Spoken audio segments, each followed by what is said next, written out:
The Shadow over Innsmouth by H.P. Lovecraft. 1. During the winter of 1927-28, officials of the federal government made a strange and secret investigation of certain conditions in the ancient Massachusetts seaport of Innsmouth. The public first learned of it in February, when a vast series of raids and arrests occurred, followed by the deliberate burning and dynamiting, under suitable precautions, of an enormous number of crumbling, worm-eaten, and supposedly empty houses along the abandoned waterfront. Uninquiring souls let this occurrence pass as one of the major clashes in a spasmodic war on liquor. Keener news followers, however, wondered at the prodigious number of arrests, the abnormally large force of men used in making them, and the secrecy surrounding the disposal of the prisoners. No trials, or even definite charges were reported, nor were any of the captives seen thereafter in the regular jails of the nation. There were vague statements about disease and concentration camps, and later about dispersal in various naval and military prisons, but nothing positive ever developed. Innsmouth itself was left almost depopulated, and is even now only beginning to shew signs of a sluggishly revived existence. Complaints from many liberal organizations were met with long confidential discussions, and representatives were taken on trips to certain camps and prisons. As a result, these societies became surprisingly passive and reticent. Newspaper men were harder to manage, but seemed largely to cooperate with the government in the end. Only one paper, a tabloid always discounted because of its wild policy, mentioned the deep-diving submarine that discharged torpedoes downward in the marine abyss just beyond Devil Reef. That item, gathered by chance in a haunt of sailors, seemed indeed rather far-fetched, since the low black reef lies a full mile and a half out from Innsmouth harbour. People around the country and in the nearby towns muttered a great deal among themselves, but said very little to the outer world. They had talked about dying and half-deserted Innsmouth for nearly a century, and nothing new could be wilder or more hideous than what they had whispered and hinted years before. Many things had taught them secretiveness, and there was now no need to exert pressure on them. Besides, they really knew very little, for wide salt marshes, desolate and unpeopled, keep neighbours off from Innsmouth on the landward side. But at last I am going to defy the ban on speech about this thing. Results, I am certain, are so thorough that no public harm save a shock of repulsion could ever accrue from a hinting of what was found by those horrified raiders at Innsmouth. Besides, what was found might possibly have more than one explanation. I do not know just how much of the whole tale has been told even to me, and I have many reasons for not wishing to probe deeper. For my contact with this affair has been closer than that of any other layman, and I have carried away impressions which are yet to drive me to drastic measures. It was I who fled frantically out of Innsmouth in the early morning hours of July 16th, 1927, and whose frightened appeals for government inquiry and action brought on the whole reported episode. I was willing enough to stay mute while the affair was fresh and uncertain, but now that it is an old story, with public interest and curiosity gone, I have an odd craving to whisper about those few frightful hours in that ill-rumoured and evilly shadowed seaport of death and blasphemous abnormality. The mere telling helps me to restore confidence in my own faculties, to reassure myself that I was not simply the first to succumb to a contagious nightmare hallucination. It helps me, too, in making up my mind regarding a certain terrible step which lies ahead of me.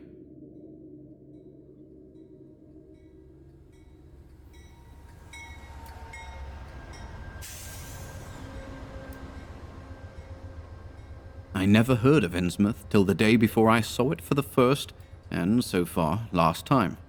I was celebrating my coming of age by a tour of New England, sightseeing, antiquarian and genealogical, and had planned to go directly from ancient Newburyport to Arkham, whence my mother's family was derived. I had no car, but was travelling by train, trolley, and motor coach, always seeking the cheapest possible route. In Newburyport, they told me that the steam train was the thing to take to Arkham, and it was only at the station ticket office when I demurred at the high fare that I learned about Innsmouth. The stout, shrewd-faced agent, whose speech shewed him to be no local man, seemed sympathetic toward my efforts at economy, and made a suggestion that none of my other informants had offered. "You could take that whole bus, I suppose," he said with a certain hesitation, "but it ain't thought much of hereabouts. It goes through Innsmouth. You may have heard about that, and so the people don't like it. Run by an Innsmouth fellow, Joe Sargent, but never gets any custom from here, or Arkham either, I guess. Wonder it keeps running at all. I suppose it's cheap enough, but I never see more than 2 or 3 people in it. Nobody but those Innsmouth folks. Leaves the square front of Hammond's drugstore at 10 a.m. and 7 p.m., unless they've changed lately. Looks like a terrible rattle trap. I've never been on it." That was the first I ever heard of shadowed Innsmouth. Any reference to a town not shewn on common maps or listed in recent guidebooks would have interested me, and the agent's odd manner of allusion roused something like real curiosity. A town able to inspire such dislike in its neighbors, I thought, must be at least rather unusual and worthy of a tourist's attention. If it came before Arkham, I would stop off there, and so I asked the agent to tell me something about it. He was very deliberate and spoke with an air of feeling slightly superior to what he said. "Innsmouth? Well, it's a queer kind of a town down at the mouth of the Manoxet. Used to be almost a city, quite a port before the War of 1812, but all gone to pieces in the last 100 years or so. No railroad now, B&M never went through, and the branch line from Rowley was given up years ago. More empty houses than there are people, I guess, and no business to speak of except fishing and lobstering. Everybody trades mostly here or in Arkham or Ipswich. Once they had quite a few mills, but nothing's left now except one gold refinery running on the leanest kind of part-time. That refinery, though, used to be a big thing, and old man Marsh, who owns it, must be richer than Crassus. Queer old duck, though, and sticks mighty close in his home. He's supposed to have developed some skin disease or deformity late in life that makes him keep out of sight. Grandson of Captain Obed Marsh, who founded the business. His mother seems to have been some kind of foreigner, they say a South Sea Islander, so everybody raised Cain when he married an Ipswich girl 50 years ago. They always do that about Innsmouth people, and folks here and hereabouts always try to cover up any Innsmouth blood they have in them. But Marsh's children and grandchildren look just like anyone else so far as I can see. I've had 'em pointed out to me here. Though, come to think of it, the elder children don't seem to be around lately. Never saw the old man. And why is everybody so down on Innsmouth? Well, young fellow, you mustn't take too much stock in what people around here say.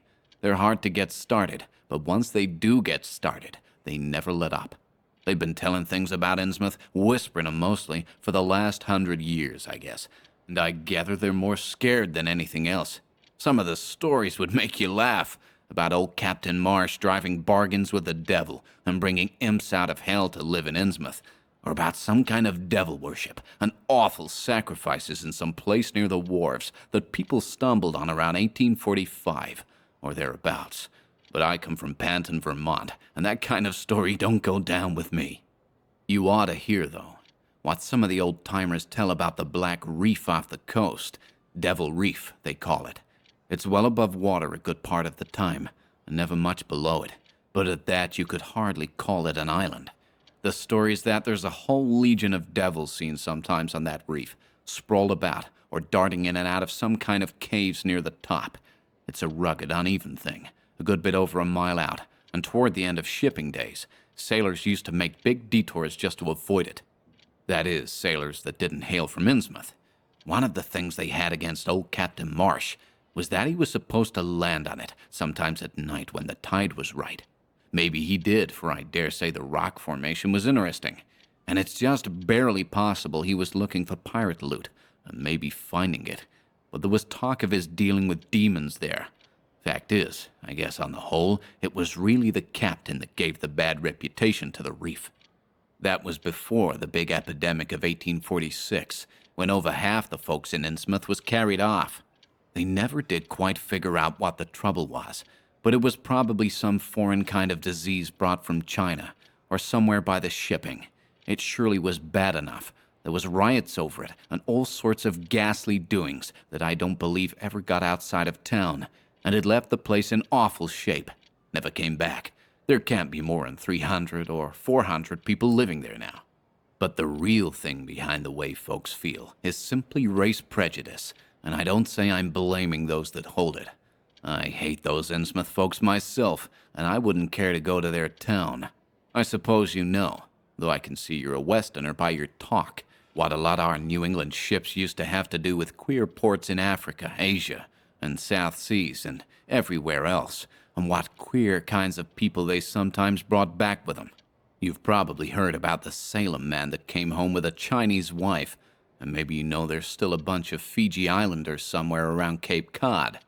Well, there must be something like that back of the Innsmouth people. The place always was badly cut off from the rest of the country by marshes and creeks, and we can't be sure about the ins and outs of the matter. But it's pretty clear that old Captain Marsh must have brought home some odd specimens when he had all 3 of his ships in commission back in the 20s and 30s. There certainly is a strange kind of streak in the Innsmouth folks today. I don't know how to explain it, but it sort of makes you crawl. You'll notice a little in Sargent if you take his bus. Some of 'em have queer, narrow heads with flat noses and bulgy, starey eyes that never seem to shut, and their skin ain't quite right. Rough and scabby, and the sides of their necks are all shriveled or creased up. Get bald, too, very young. The older fellows look the worst.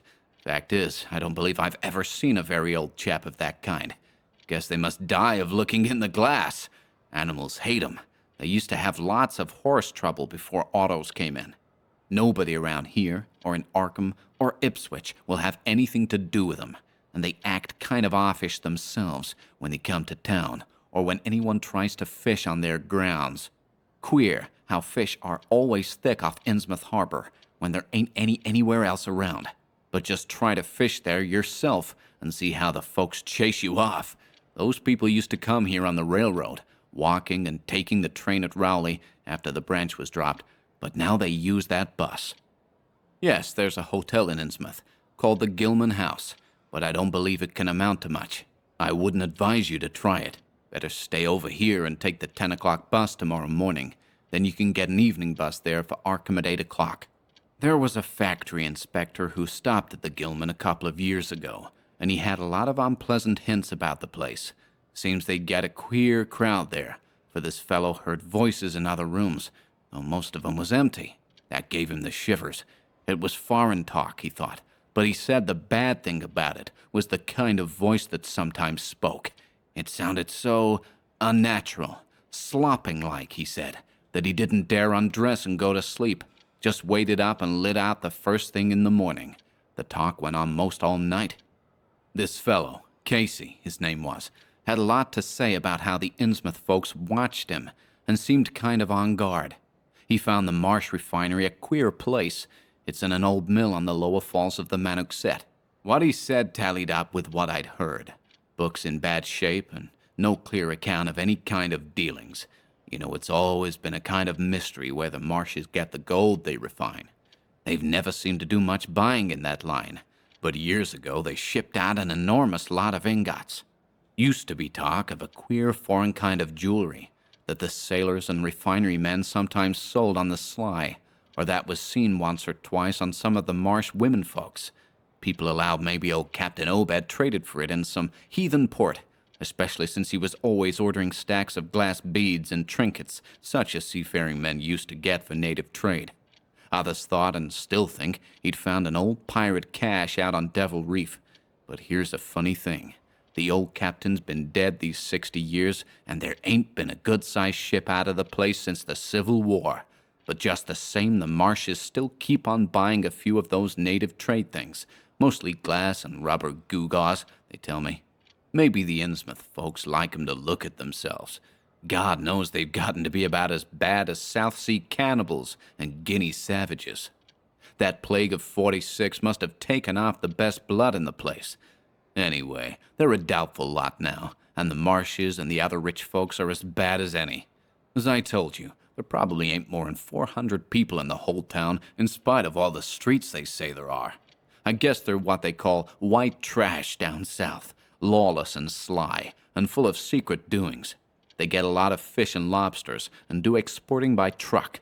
Queer how the fish swarm right here and nowhere else. Nobody can ever keep track of these people, and state school officials and census men have a devil of a time. You can bet that prying strangers ain't welcome around Innsmouth.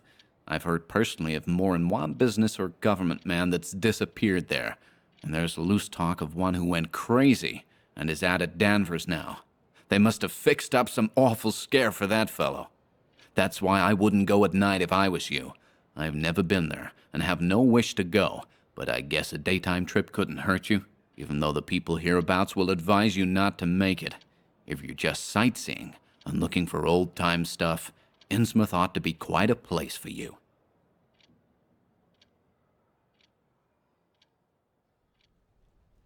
And so I spent part of that evening at the Newburyport Public Library, looking up data about Innsmouth.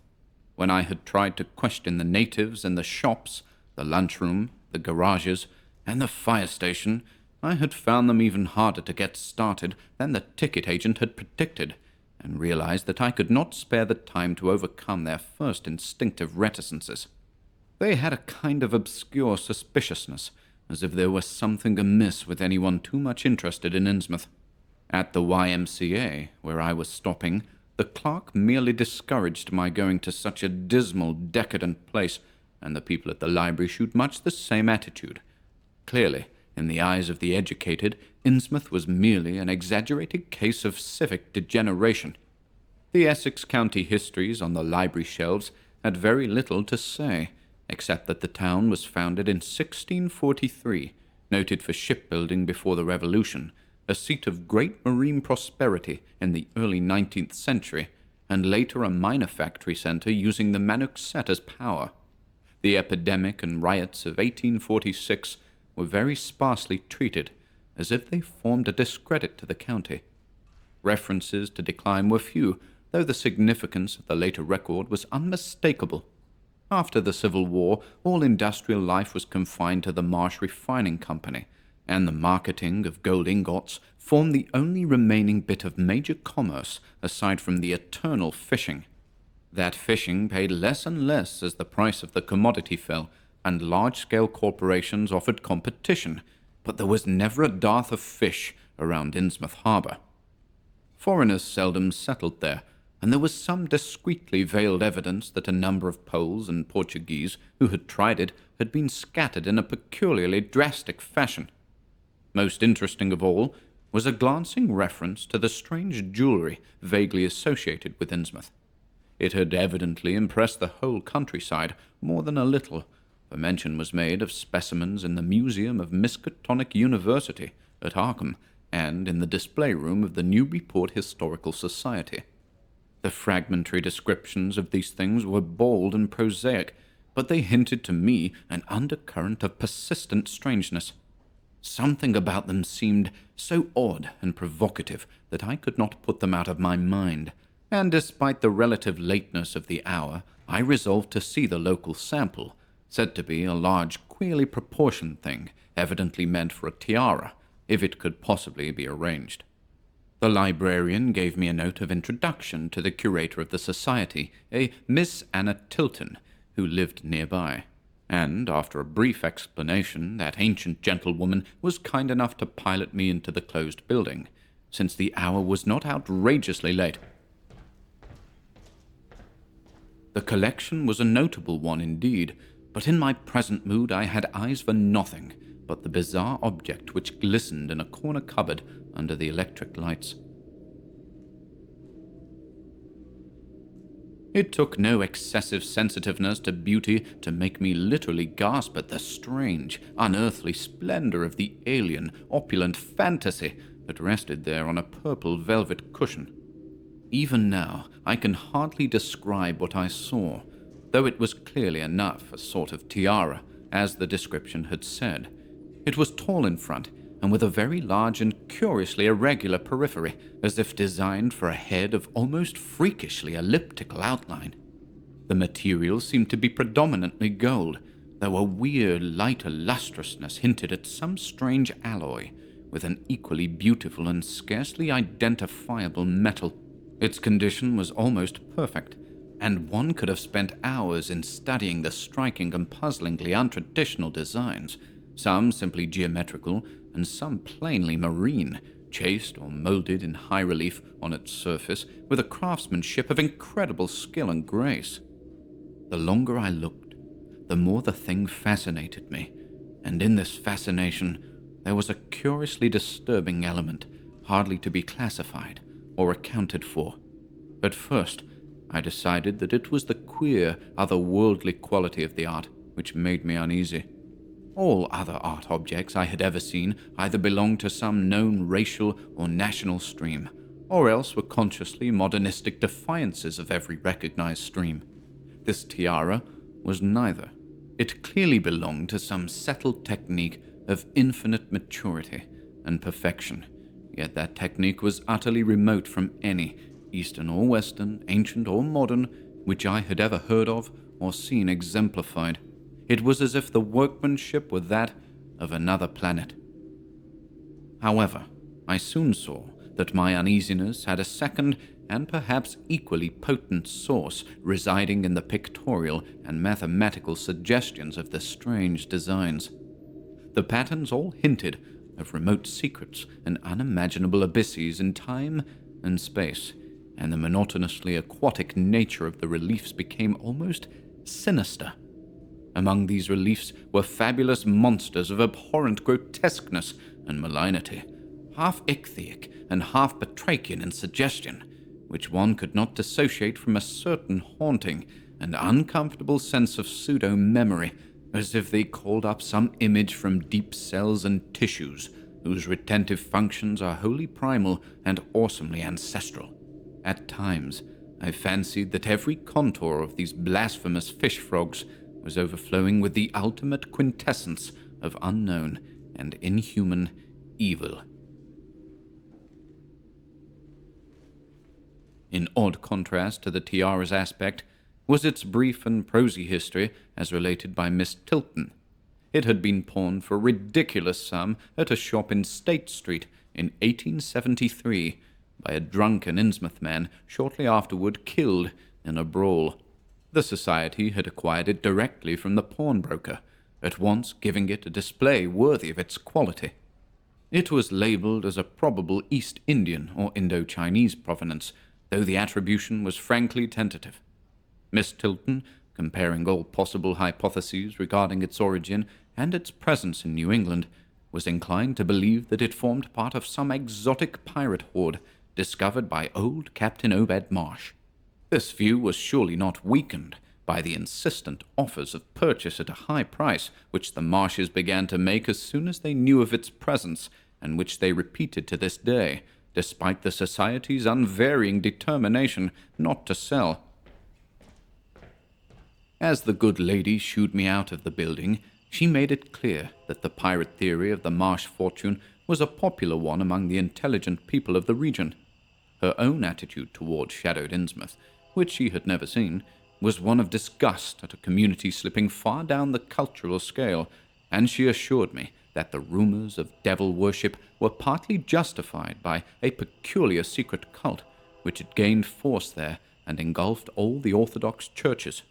It was called, she said, the Esoteric Order of Dagon, and was undoubtedly a debased, quasi-pagan thing imported from the East a century before, at a time when the Innsmouth fisheries seemed to be going barren.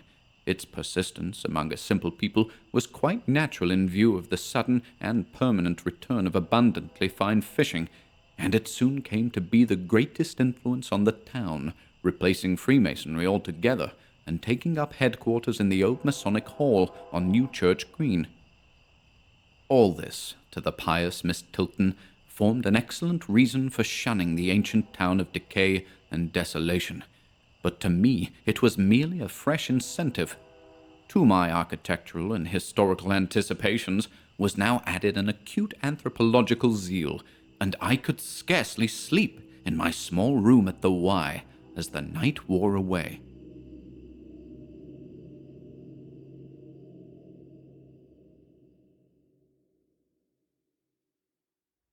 2. Shortly before 10 the next morning, I stood with one small valise in front of Hammond's drugstore in Old Market Square, waiting for the Innsmouth bus. As the hour for its arrival drew near, I noticed a general drift of the loungers to other places up the street, or to the ideal lunch across the square. Evidently, the ticket agent had not exaggerated the dislike which local people bore toward Innsmouth and its denizens. In a few moments, a small motor coach of extreme decrepitude and dirty grey colour rattled down State Street, made a turn, and drew up at the curb beside me. I felt immediately that it was the right one, a guess which the half-illegible sign on the windshield, Arkham, Innsmouth, Newburyport, soon verified. There were only 3 passengers, dark, unkempt men of sullen visage and somewhat youthful cast, and when the vehicle stopped, they clumsily shambled out and began walking up State Street in a silent, almost furtive fashion. The driver also alighted, and I watched him as he went into the drugstore to make some purchase. This, I reflected, must be the Joe Sargent mentioned by the ticket agent, and even before I noticed any details, there spread over me a wave of spontaneous aversion which could be neither checked nor explained. It suddenly struck me as very natural that the local people should not wish to ride on a bus owned and driven by this man, or to visit any oftener than possible the habitat of such a man and his kinsfolk. When the driver came out of the store, I looked at him more carefully and tried to determine the source of my evil impression. He was a thin, stoop-shouldered man, not much under 6 feet tall, dressed in shabby blue civilian clothes and wearing a frayed grey golf cap. His age was perhaps 35, but the odd, deep creases in the sides of his neck made him seem older when one did not study his dull, expressionless face. He had a narrow head, bulging, watery blue eyes that seemed never to wink, a flat nose, a receding forehead and chin, and singularly undeveloped ears. His long, thick lip and coarse-pored, greyish cheeks seemed almost beardless, except for some sparse yellow hairs that straggled and curled in irregular patches, and in places the surface seemed queerly irregular, as if peeling from some cutaneous disease. His hands were large and heavily veined, and had a very unusual greyish-blue tinge. The fingers were strikingly short in proportion to the rest of the structure, and seemed to have a tendency to curl closely into the huge palm. As he walked toward the bus, I observed his peculiarly shambling gait, and saw that his feet were inordinately immense. The more I studied them, the more I wondered how he could buy any shoes to fit them. A certain greasiness about the fellow increased my dislike. He was evidently given to working or lounging around the fish docks, and carried with him much of their characteristic smell. Just what foreign blood was in him, I could not even guess. His oddities certainly did not look Asiatic, Polynesian, Levantine, or Negroid, yet I could see why the people found him alien. I myself would have thought of biological degeneration rather than alienage. I was sorry when I saw that there would be no other passengers on the bus. Somehow, I did not like the idea of riding alone with this driver. But as leaving time obviously approached, I conquered my qualms and followed the man aboard, extending him a $1 bill and murmuring the single word, Innsmouth. He looked curiously at me for a second as he returned 40 cents change without speaking. I took a seat far behind him, but on the same side of the bus, since I wished to watch the shore during the journey. At length, the decrepit vehicle started with a jerk, and rattled noisily past the old brick buildings of State Street amidst a cloud of vapor from the exhaust. Glancing at the people on the sidewalks, I thought I detected in them a curious wish to avoid looking at the bus, or at least a wish to avoid seeming to look at it. Then we turned to the left into High Street, where the going was smoother, flying by stately old mansions of the early Republic and still older colonial farmhouses, passing the Lower Green and Parker River, and finally emerging into a long, monotonous stretch of open-shore country.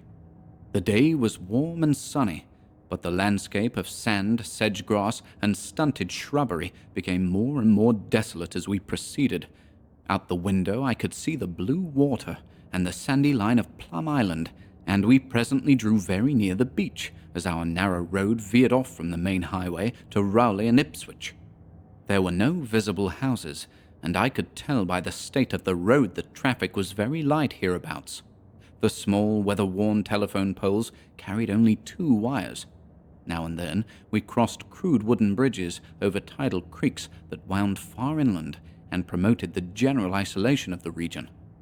Once in a while I noticed dead stumps and crumbling foundation walls above the drifting sand, and recalled the old tradition quoted in one of the histories I had read, that this was once a fertile and thickly settled countryside. The change, it was said, came simultaneously with the Innsmouth epidemic of 1846, and was thought by simple folk to have a dark connection with hidden forces of evil. Actually, it was caused by the unwise cutting of woodlands near the shore, which robbed the soil of its best protection and opened the way for waves of wind-blown sand. At last, we lost sight of Plum Island and saw the vast expanse of the open Atlantic on our left. Our narrow course began to climb steeply, and I felt a singular sense of disquiet in looking at the lonely crest ahead where the rutted roadway met the sky. It was as if the bus were about to keep on in its ascent, leaving the sane earth altogether and merging with the unknown arcana of upper air and cryptical sky. The smell of the sea took on ominous implications, and the silent driver's bent, rigid back and narrow head became more and more hateful. As I looked at him, I saw that the back of his head was almost as hairless as his face, having only a few straggling yellow strands upon a grey, scabrous surface. Then we reached the crest and beheld the outspread valley beyond, where the Manoxet joins the sea just north of the long line of cliffs that culminate in Kingsport Head and veer off toward Cape Ann. On the far, misty horizon, I could just make out the dizzy profile of the head, topped by the queer ancient house of which so many legends are told, but for the moment all my attention was captured by the nearer panorama just below me. I realized, come face to face with rumor-shadowed Innsmouth. It was a town of wide extent and dense construction, yet one with a portentous dearth of visible life. From the tangle of chimney pots scarcely a wisp of smoke came, and the 3 tall steeples loomed stark and unpainted against the seaward horizon. One of them was crumbling down at the top, and in that and another there were only black gaping holes where clock dials should have been.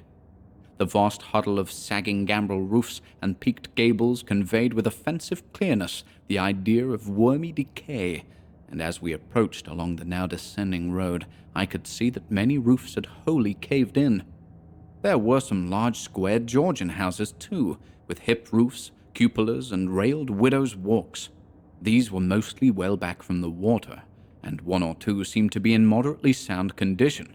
Stretching inland from among them, I saw the rusted, grass-grown line of the abandoned railway, with leaning telegraph poles now devoid of wires, and the half-obscured lines of the old carriage roads to Rowley and Ipswich.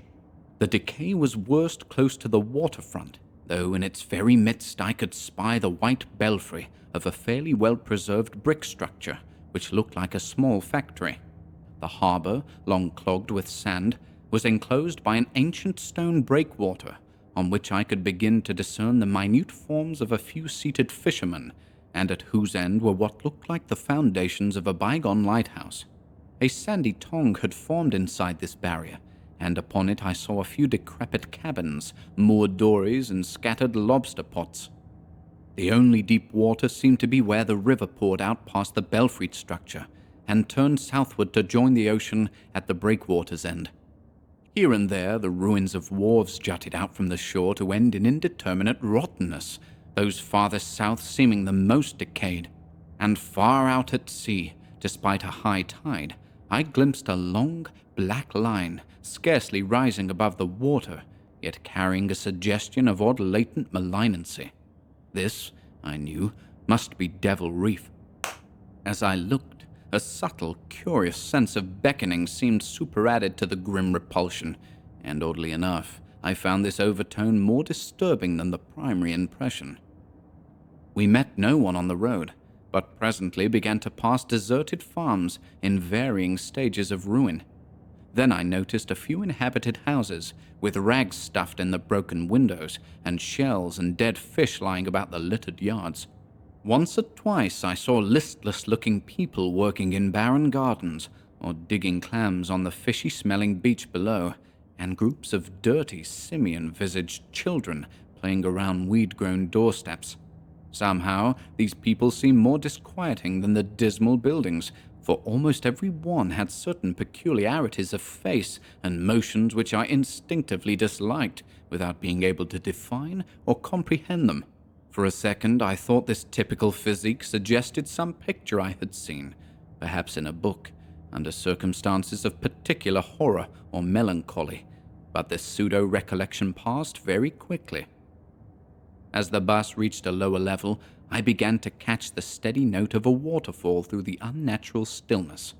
The leaning, unpainted houses grew thicker, lined both sides of the road, and displayed more urban tendencies than did those we were leaving behind. The panorama ahead had contracted to a street scene, and in spots I could see where a cobblestone pavement and stretches of brick sidewalk had formerly existed. All the houses were apparently deserted, and there were occasional gaps where tumble-down chimneys and cellar walls told of buildings that had collapsed. Pervading everything was the most nauseous, fishy odor imaginable.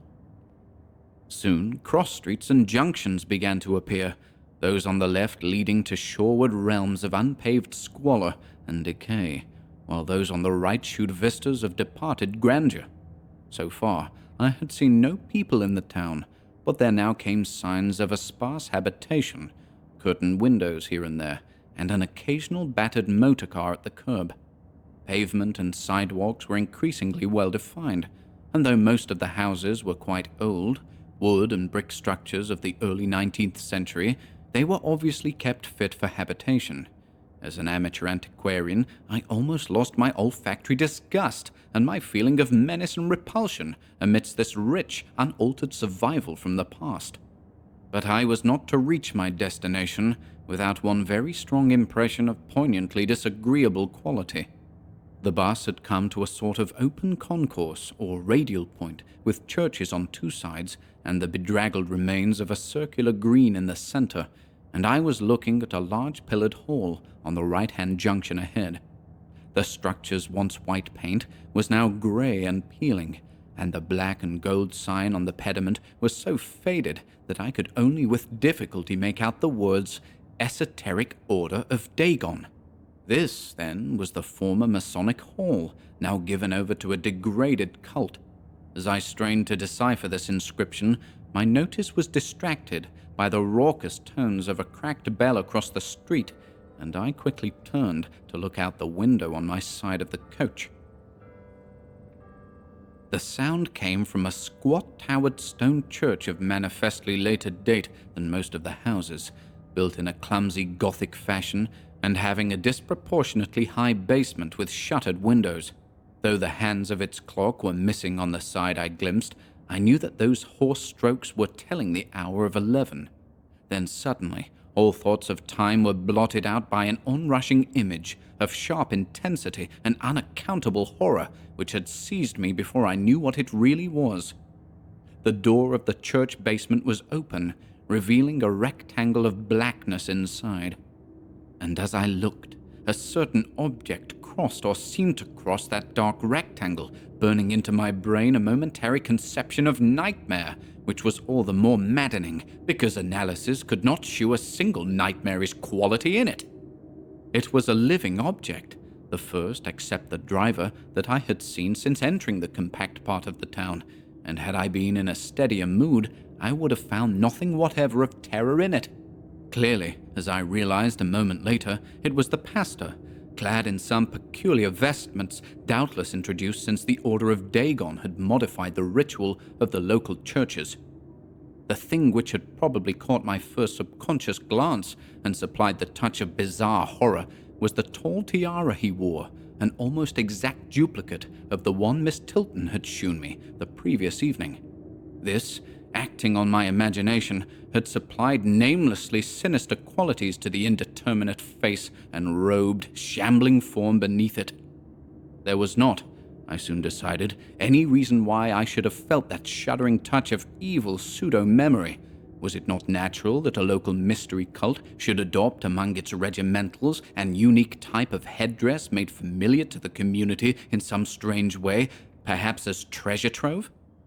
A very thin sprinkling of repellent-looking youngish people now became visible on the sidewalks, lone individuals, and silent knots of 2 or 3. The lower floors of the crumbling houses sometimes harbored small shops with dingy signs, and I noticed a parked truck or two as we rattled along. The sound of waterfalls became more and more distinct, and presently I saw a fairly deep river gorge ahead, spanned by a wide, iron-railed highway bridge, beyond which a large square opened out. As we clanked over the bridge, I looked out on both sides and observed some factory buildings on the edge of the grassy bluff, or partway down. The water far below was very abundant, and I could see 2 vigorous sets of falls upstream on my right and at least 1 downstream on my left. From this point the noise was quite deafening. Then we rolled into the large semicircular square across the river and drew up on the right-hand side in front of a tall, cupola-crowned building with remnants of yellow paint and with a half-effaced sign proclaiming it to be the Gilman House.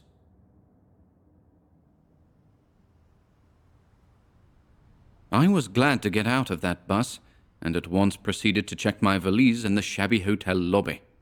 There was only one person in sight, an elderly man without what I had come to call the Innsmouth look, and I decided not to ask him any of the questions which bothered me, remembering that odd things had been noticed in this hotel. Instead, I strolled out on the square, from which the bus had already gone, and studied the scene minutely and appraisingly. One side of the cobblestoned open space was the straight line of the river. The other was a semicircle of slant-roofed brick buildings of about the 1800 period, from which several streets radiated away to the southeast, south, and southwest. Lamps were depressingly few and small, all low-powered incandescents, and I was glad that my plans called for departure before dark, even though I knew the moon would be bright. The buildings were all in fair condition, and included perhaps a dozen shops in current operation, of which one was a grocery of the first national chain, others a dismal restaurant, a drugstore, and a wholesale fish dealer's office, and still another at the eastern extremity of the square near the river, an office of the town's only industry, the Marsh Refining Company.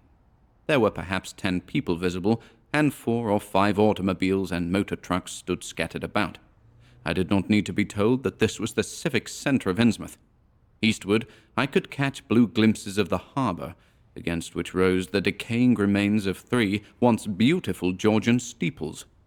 And toward the shore on the opposite bank of the river, I saw the white belfry surmounting what I took to be the Marsh Refinery. For some reason or other, I chose to make my first inquiries at the chain grocery, whose personnel was not likely to be native to Innsmouth. I found a solitary boy of about 17 in charge, and was pleased to note the brightness and affability which promised cheerful information. He seemed exceptionally eager to talk, and I soon gathered that he did not like the place, its fishy smell, or its furtive people. A word with any outsider was a relief to him. He hailed from Arkham, boarded with a family who came from Ipswich, and went back home whenever he got a moment off. His family did not like him to work in Innsmouth, but the chain had transferred him there, and he did not wish to give up his job. There was, he said, no public library or chamber of commerce in Innsmouth, but I could probably find my way about. The street I had come down was Federal.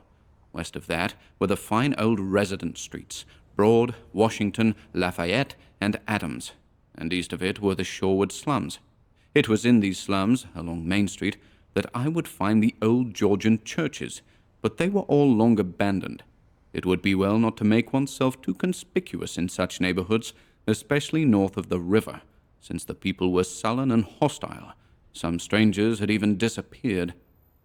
Certain spots were almost forbidden territory, as he had learned at considerable cost. One must not, for example, linger much around the Marsh Refinery, or around any of the still-used churches, or around the pillared Order of Dagon Hall at Newchurch Green. Those churches were very odd, all violently disavowed by their respective denominations elsewhere, and apparently using the queerest kind of ceremonials and clerical vestments. Their creeds were heterodox and mysterious, involving hints of certain marvelous transformations leading to bodily immortality, of a sort, on this earth. The youth's own pastor, Dr. Wallace of Asbury M.E. Church in Arkham, had gravely urged him not to join any church in Innsmouth. As for the Innsmouth people, the youth hardly knew what to make of them. They were as furtive and seldom seen as animals that live in burrows, and one could hardly imagine how they passed the time, apart from their desultory fishing. Perhaps, judging from the quantities of bootleg liquor they consumed, they lay for most of the daylight hours in an alcoholic stupor. They seemed sullenly banded together, in some sort of fellowship and understanding, despising the world, as if they had access to other and preferable spheres of entity. Their appearance, especially those staring, unwinking eyes which one never saw shut, was certainly shocking enough, and their voices were disgusting. It was awful to hear them chanting in their churches at night, and especially during their main festivals or revivals, which fell twice a year on April 30th and October 31st. They were very fond of the water, and swam a great deal in both river and harbor. Swimming races out to Devil Reef were very common, and everyone in sight seemed well able to share in this arduous sport. When one came to think of it, it was generally only rather young people who were seen about in public, and of those the oldest were apt to be the most tainted-looking. When exceptions did occur, they were mostly persons with no trace of aberrancy, like the old clerk at the hotel. One wondered what became of the bulk of the older folk, and whether the Innsmouth look were not a strange and insidious disease phenomenon which increased its hold as years advanced. Only a very rare affliction, of course, could bring about such vast and radical anatomical changes in a single individual after maturity, changes involving osseous factors as basic as the shape of the skull. But then, even this aspect was no more baffling and unheard of than the visible features of the malady as a whole. It would be hard, the youth implied, to form any real conclusions regarding such a matter, since one never came to know the natives personally, no matter how long one might live in Innsmouth. The youth was certain that many specimens even worse than the worst visible ones were kept locked indoors in some places. People sometimes heard the queerest kind of sounds. The tottering waterfront hovels north of the river were reputedly connected by hidden tunnels, being thus a veritable warren of unseen abnormalities. What kind of foreign blood, if any, these beings had, it was impossible to tell. They sometimes kept certain especially repulsive characters out of sight when government agents and others from the outside world came to town. It would be of no use, my informant said, to ask the natives anything about the place. The only one who would talk was a very aged but normal-looking man who lived at the poorhouse on the north rim of the town and spent his time walking about or lounging around the fire station. This hoary character, Zadok Allen, was 96 years old and somewhat touched in the head, besides being the town drunkard. He was a strange, furtive creature who constantly looked over his shoulder as if afraid of something, and when sober could not be persuaded to talk at all with strangers. He was, however, unable to resist any offer of his favorite poison, and once drunk would furnish the most astonishing fragments of whispered reminiscence. After all, though, little useful data could be gained from him, since his stories were all insane, incomplete hints of impossible marvels and horrors which could have no source save in his own disordered fancy. Nobody ever believed him, but the natives did not like him to drink and talk with strangers, and it was not always safe to be seen questioning him. It was probably from him that some of the wildest popular whispers and allusions were derived.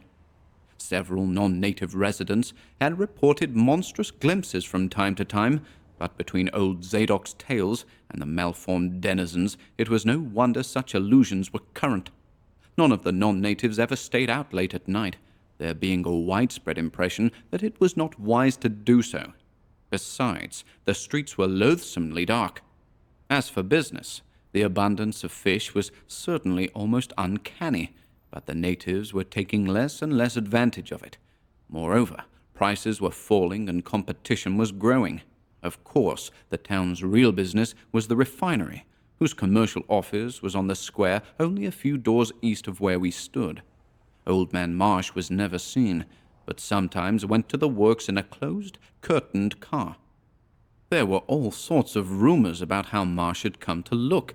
He had once been a great dandy, and people said he still wore the frock-coated finery of the Edwardian age, curiously adapted to certain deformities. His sons had formerly conducted the office in the square, but latterly they had been keeping out of sight a good deal, and leaving the brunt of affairs to the younger generation. The sons and their sisters had come to look very queer, especially the elder ones, and it was said that their health was failing. One of the Marsh daughters was a repellent, reptilian-looking woman who wore an excess of weird jewelry, clearly of the same exotic tradition as that to which the strange tiara belonged. My informant had noticed it many times, and had heard it spoken of as coming from some secret horde, either of pirates or of demons. The clergymen, or priests, or whatever they were called nowadays, also wore this kind of ornament as a headdress, but one seldom caught glimpses of them. Other specimens the youth had not seen, though many were rumoured to exist around Innsmouth. The Marshes, together with the other three gently bred families of the town, the Waits, the Gilmans, and the Elliots, were all very retiring. They lived in immense houses along Washington Street, and several were reputed to harbour in concealment certain living kinsfolk whose personal aspect forbade public view, and whose deaths had been reported and recorded. Warning me that many of the street signs were down, the youth drew for my benefit a rough but ample and painstaking sketch map of the town's salient features. After a moment's study, I felt sure that it would be of great help, and pocketed it with profuse thanks. Disliking the dinginess of the single restaurant I had seen, I bought a fair supply of cheese crackers and ginger wafers to serve as a lunch later on. My program, I decided, would be to thread the principal streets, talk with any non-natives I might encounter, and catch the 8 o'clock coach for Arkham. The town, I could see, formed a significant and exaggerated example of communal decay, but being no sociologist, I would limit my serious observations to the field of architecture. Thus I began my systematic, though half-bewildered tour of Innsmouth's narrow, shadow-blighted ways. Crossing the bridge and turning toward the roar of the lower falls, I passed close to the Marsh refinery, which seemed oddly free from the noise of industry. This building stood on the steeper river bluff, near a bridge and an open confluence of streets, which I took to be the earliest civic center, displaced after the Revolution by the present town square. Recrossing the gorge on the Main Street Bridge, I struck a region of utter desertion, which somehow made me shudder. Collapsing huddles of gambrel roofs formed a jagged and fantastic skyline, above which rose the ghoulish, decapitated steeple of an ancient church. Some houses along Main Street were tenanted, but most were tightly boarded up. Down unpaved side streets, I saw the black, gaping windows of deserted hovels, many of which leaned at perilous and incredible angles through the sinking of part of the foundations. Those windows stared so spectrally that it took courage to turn eastward toward the waterfront. Certainly, the terror of a deserted house swells in geometrical rather than arithmetical progression as houses multiply to form a city of stark desolation. The sight of such endless avenues of fishy-eyed vacancy and death, and the thought of such linked infinities of black, brooding compartments given over to cobwebs and memories and the conqueror worm, start up vestigial fears and aversions that not even the stoutest philosophy can disperse. Fish Street was as deserted as Main, though it differed in having many brick and stone warehouses, still in excellent shape. Water Street was almost its duplicate, save that there were great seaward gaps where wharves had been. Not a living thing did I see, except for the scattered fishermen on the distant breakwater, and not a sound did I hear, save the lapping of the harbor tides and the roar of the falls in the Manoxet. The town was getting more and more on my nerves, and I looked behind me furtively as I picked my way back over the tottering Water Street Bridge.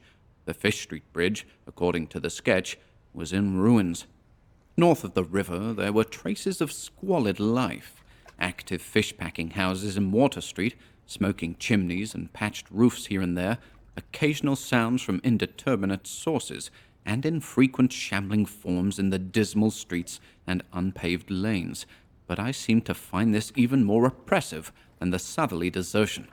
For one thing, the people were more hideous and abnormal than those near the center of the town, so that I was several times evilly reminded of something utterly fantastic, which I could not quite place. Undoubtedly, the alien strain in the Innsmouth folk was stronger here than farther inland, unless, indeed, the Innsmouth look were a disease rather than a blood strain, in which case this district might be held to harbor the more advanced cases. One detail that annoyed me was the distribution of the few faint sounds I heard. They ought naturally to have come wholly from the visibly inhabited houses, yet in reality were often strongest inside the most rigidly boarded-up facades. There were creakings, scurryings, and hoarse, doubtful noises, and I thought uncomfortably about the hidden tunnels suggested by the grocery boy. Suddenly, I found myself wondering what the voices of those denizens would be like. I had heard no speech so far in this quarter, and was unaccountably anxious not to do so. Pausing only long enough to look at two fine but ruinous old churches at Main and Church Streets, I hastened out of that vile waterfront slum. My next logical goal was New Church Green, but somehow or other I could not bear to repass the church, in whose basement I had glimpsed the inexplicably frightening form of that strangely diademed priest or pastor. Besides, the grocery youth had told me that the churches, as well as the Order of Dagon Hall, were not advisable neighborhoods for strangers. Accordingly, I kept north along Main to Martin, then turning inland, crossing Federal Street safely north of the Green, and entering the decayed patrician neighborhood of Northern Broad, Washington, Lafayette, and Adams Streets. Though these stately old avenues were ill-surfaced and unkempt, their elm-shaded dignity had not entirely departed.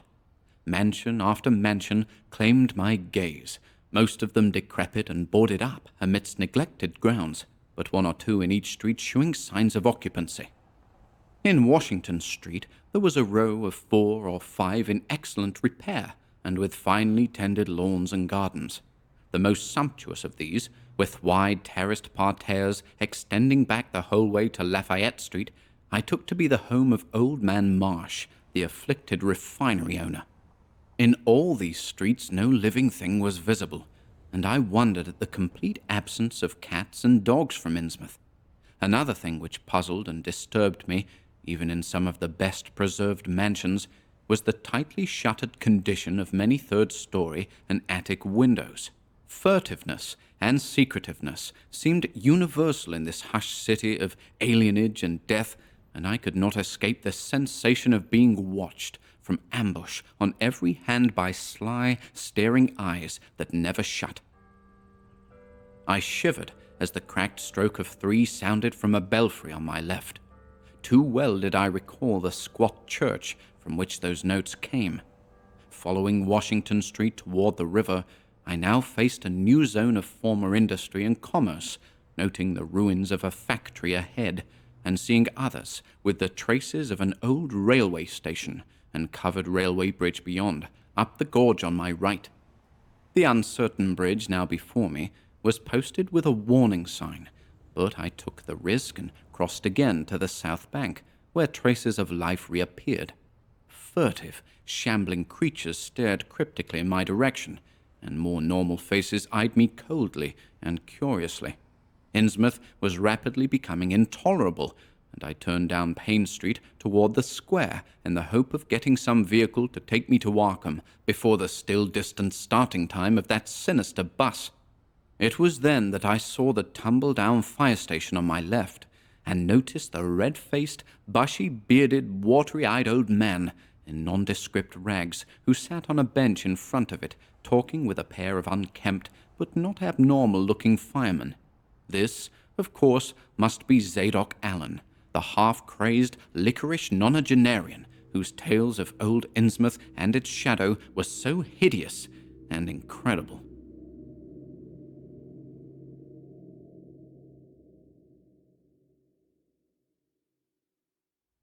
Three. It must have been some imp of the perverse, or some sardonic pull from dark, hidden sources, which made me change my plans as I did. I had long before resolved to limit my observations to architecture alone, and I was even then hurrying toward the square in an effort to get quick transportation out of this festering city of death and decay. But the sight of old Zadok Allen set up new currents in my mind, and made me slacken my pace uncertainly. I had been assured that the old man could do nothing but hint at wild, disjointed, and incredible legends, and I had been warned that the natives made it unsafe to be seen talking to him. Yet the thought of this aged witness to the town's decay, with memories going back to the early days of ships and factories, was a lure that no amount of reason could make me resist. After all, the strangest and maddest of myths are often merely symbols or allegories based upon truth, and old Zadok must have seen everything which went on around Innsmouth for the last 90 years. Curiosity flared up beyond sense and caution, and in my youthful egotism I fancied I might be able to sift a nucleus of real history from the confused, extravagant outpouring I would probably extract with the aid of raw whiskey. I knew that I could not accost him then and there, for the fireman would surely notice and object. Instead, I reflected, I would prepare by getting some bootleg liquor at a place where the grocery boy had told me it was plentiful. Then I would loaf near the fire station in apparent casualness and fall in with old Zadok after he had started on one of his frequent rambles. The youth said that he was very restless, seldom sitting around the station for more than an hour or two at a time. A quart bottle of whiskey was easily, though not cheaply, obtained in the rear of a dingy variety store just off the square in Elliott Street. The dirty-looking fellow who waited on me had a touch of the staring Innsmouth look, but was quite civil in his way, being perhaps used to the custom of such convivial strangers, truckmen, gold buyers, and the like, as were occasionally in town. Re-entering the square, I saw that luck was with me, for, shuffling out of Payne Street around the corner of the Gilman house, I glimpsed nothing less than the tall, lean, tattered form of old Zadok Allen himself. In accordance with my plan, I attracted his attention by brandishing my newly purchased bottle, and soon realized that he had begun to shuffle wistfully after me as I turned into Waite Street, on my way to the most deserted region I could think of. I was steering my course by the map the grocery boy had prepared, and was aiming for the wholly abandoned stretch of southern waterfront which I had previously visited. The only people in sight there had been the fishermen on the distant breakwater, and by going a few squares south I could get beyond the range of these, finding a pair of seats on some abandoned wharf, and being free to question old Zadok unobserved for an indefinite time. Before I reached Main Street, I could hear a faint and wheezy, "Hey, mister," behind me, and I presently allowed the old man to catch up and take copious pulls from the quart bottle. I began putting out feelers as we walked along to Water Street and turned southward amidst the omnipresent desolation and crazily tilted ruins, but found that the aged tongue did not loosen as quickly as I had expected. At length I saw a grass-grown opening toward the sea, between crumbling brick walls, with the weedy length of an earth and masonry wharf projecting beyond. Piles of moss-covered stones near the water promised tolerable seats, and the scene was sheltered from all possible view by a ruined warehouse on the north. Here, I thought, was the ideal place for a long secret colloquy, so I guided my companion down the lane and picked out spots to sit in among the mossy stones. The air of death and desertion was ghoulish, and the smell of fish almost insufferable, but I was resolved to let nothing deter me. About 4 hours remained for conversation if I were to catch the 8 o'clock coach for Arkham, and I began to dole out more liquor to the ancient tippler, meanwhile eating my own frugal lunch. In my donations, I was careful not to overshoot the mark, for I did not wish Zadok's vinous garrulousness to pass into a stupor. After an hour, his furtive taciturnity shoots signs of disappearing, but much to my disappointment, he still sidetracked my questions about Innsmouth and its shadow-haunted past. He would babble of current topics, revealing a wide acquaintance with newspapers, and a great tendency to philosophize in a sententious village fashion. Toward the end of the second hour, I feared my quart of whiskey would not be enough to produce results, and was wondering whether I had better leave old Zadok and go back for more. Just then, however, chance made the opening which my questions had been unable to make, and the wheezing ancient's rambling took a turn that caused me to lean forward and listen alertly. My back was toward the fishy-smelling sea, but he was facing it, and something or other had caused his wandering gaze to light on the low, distant line of Devil Reef, then shewing plainly and almost fascinatingly above the waves. The sight seemed to displease him, for he began a series of weak curses which ended in a confidential whisper and a knowing leer. He bent toward me, took hold of my coat lapel, and hissed out some hints that could not be mistaken. "There's where it all begun. That cursed place of all wickedness, where the deep water starts. Gate o' hell, sheer drop down to a bottom no sounding line can touch. Old Captain Obed done it. Him that found out more'n was good for him in the South Sea Islands. Everybody was in a bad way them days. Trade falling off, mills losing business, even the new ones, and the best of our menfolks kilt a privateering in the War of 1812, or lost with the Elysie brig and the Ranger Snow, both of 'em Gilman venters.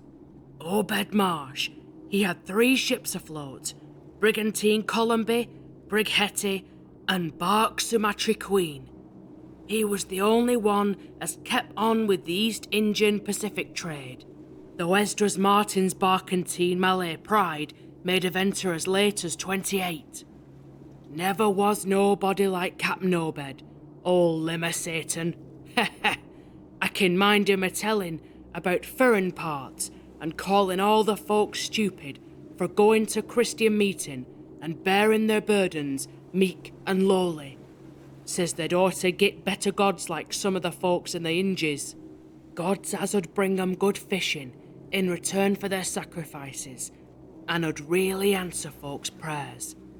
Matt Elliot, his first mate, talked a lot too, only he was agin folks doing any heathen things. Told about an island east of Otaheite, where there was a lot of stone ruins older'n anybody knew anything about. Kinda like them on Ponape in the Carolines, but with carvings of faces that looked like the big statues on Easter Island. There was a little volcanic island near there too, while there was other ruins with different carvings, ruins all wore away like they'd been under the sea onked, and with pictures of awful monsters all over 'em.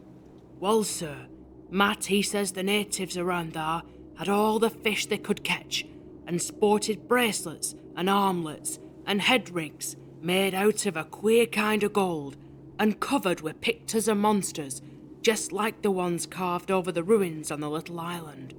Sort of fish-like frogs, or frog-like fishes, that was drawed in all kinds of positions, like they was human beings.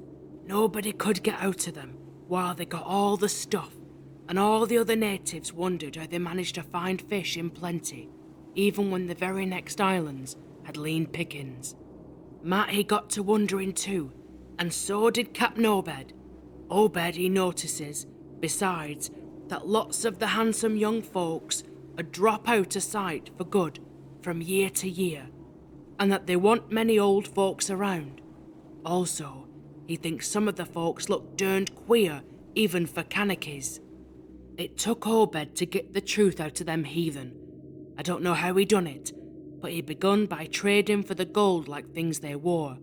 Asked 'em where they come from, and if they could get more, and finally wormed the story out to the old chief, Wallachie, they called him. Nobody but Obed had ever believed the old yellow devil, but the captain could read folks like they was books. Nobody never believes me now when I tell 'em, and I don't suppose you will, young fella. Though come to look at ye, you have kinda got them sharp reading eyes like Obed had. The old man's whisper grew fainter, and I found myself shuddering at the terrible and sincere portentousness of his intonation, even though I knew his tale could be nothing but drunken fantasy. Well, sir, Obed he larnt that there's things on this earth as most folks never heard about, and wouldn't believe if they did hear. It seems these Kanakies were sacrificing heaps of their young men and maidens to some kind of god things that lived under the sea, and getting all kinds of favour in return.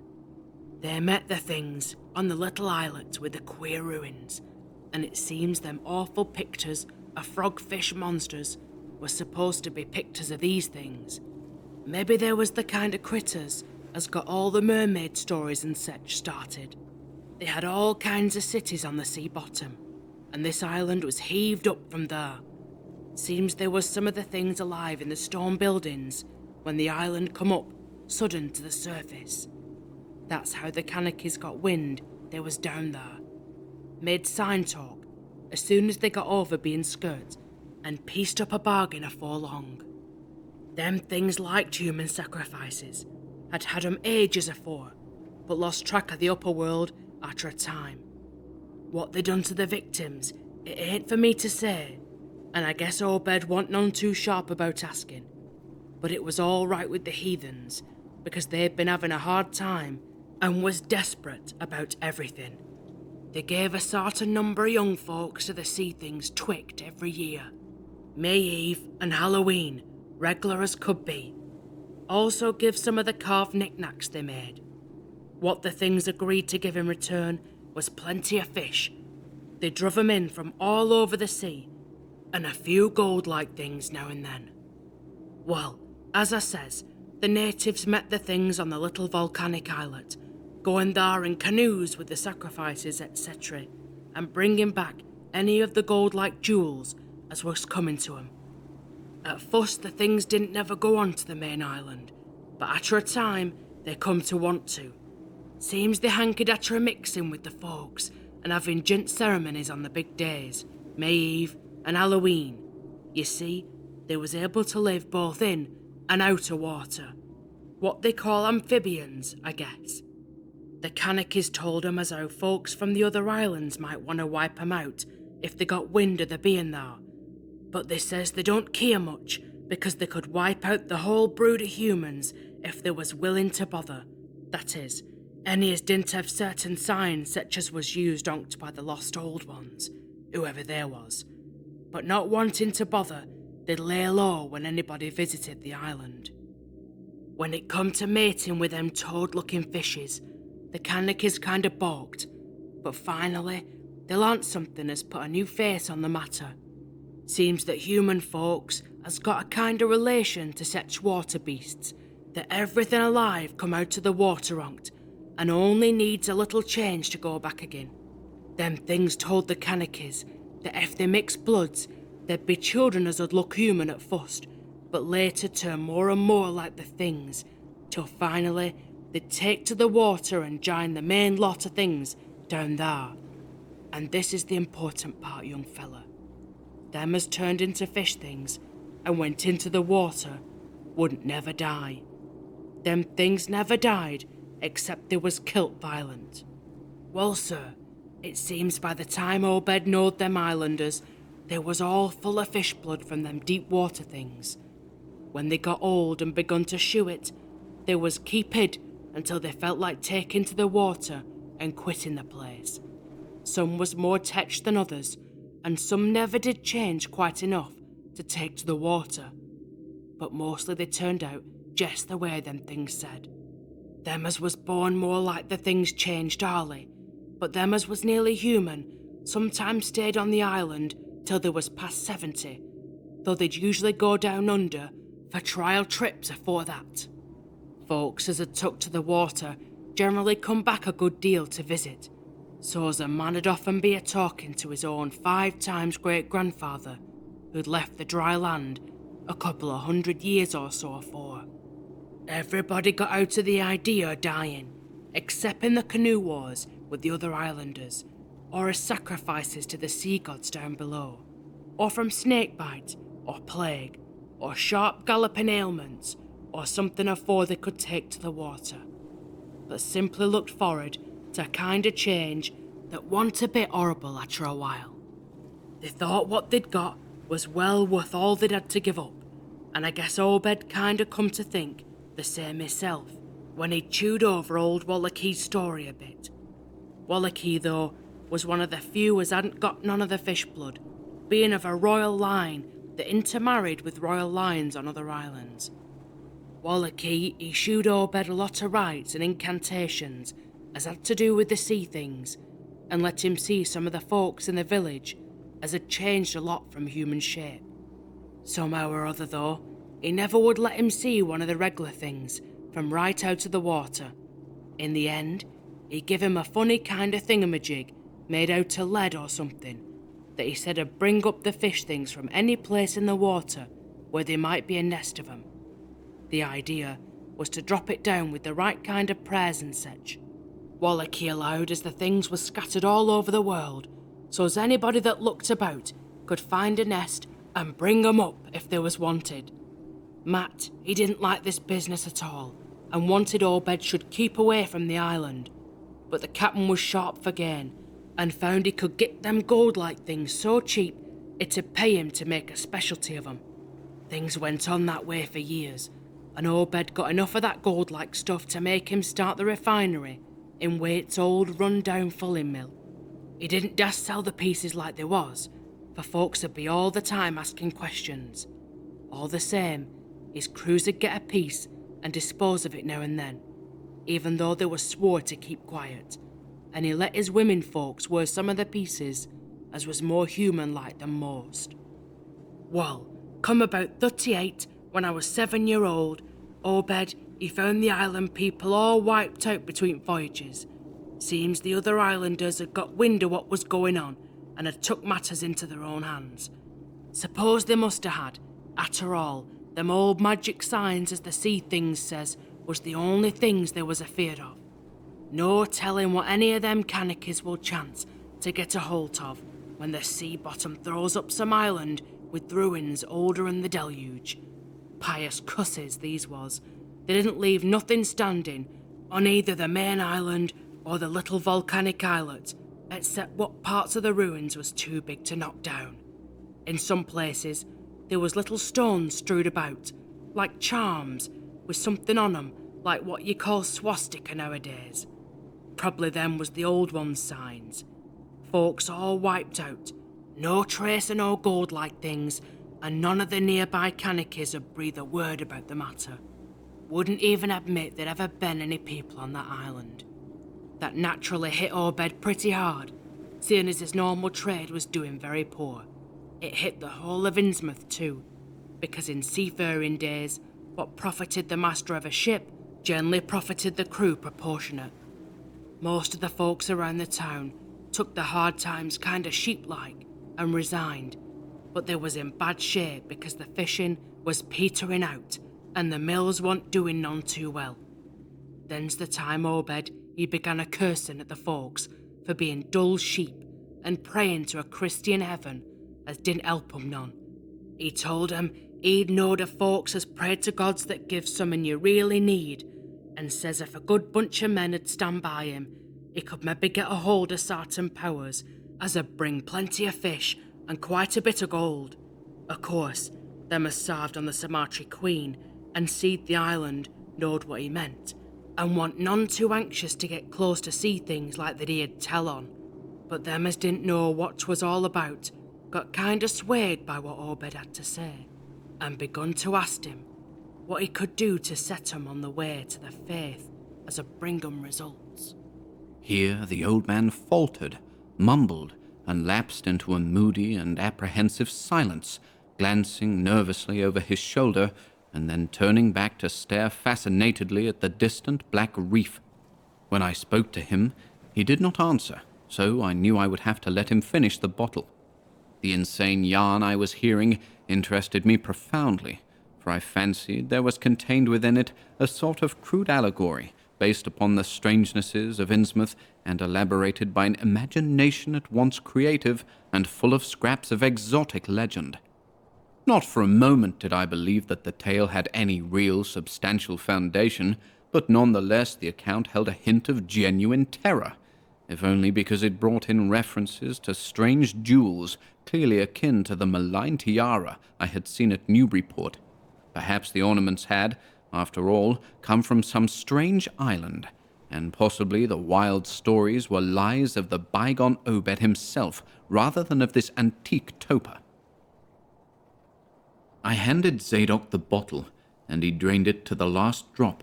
It was curious how he could stand so much whiskey, for not even a trace of thickness had come into his high, wheezy voice. He licked the nose of the bottle and slipped it into his pocket, then, beginning to nod and whisper softly to himself, I bent close to catch any articulate words he might utter, and thought I saw a sardonic smile behind the stained, bushy whiskers. Yes, he was really forming words, and I could grasp a fair proportion of them. Poor Matt. Matt, he allus was agin it. Tried to line up the folks on his side, and had long talks with the preachers. No use. They run the Congregational parson out of town, and the Methodist fella quit. Never did see Resolved Babcock, the Baptist parson, again. Wrath of Jehovah. I was a mighty little critter, but I heard what I heard, and seen what I seen. Dagon and Ashtoreth, Belial and Beelzebub, golden calf, and the idols of Canaan, and the Philistines, Babylonish abominations. Many to kill a parson. He stopped again, and from the look in his watery blue eyes, I feared he was close to a stupor after all. But when I gently shook his shoulder, he turned on me with astonishing alertness, and snapped out some more obscure phrases. Don't believe me, eh? Then just tell me, young fella, why Captain Obed and 20-odd other folks used to row out to Devil Reef in the dead of night and chant things so loud you could hear 'em all over town when the wind was right. Tell me that, eh? And tell me why Obed was allus dropping heavy things down into the deep water to the side of the reef while the bottom shoots down like a cliff lower than you can sound. Tell me what he done with that funny-shaped lead thingamajig as Wallachy give him. Hey, boy?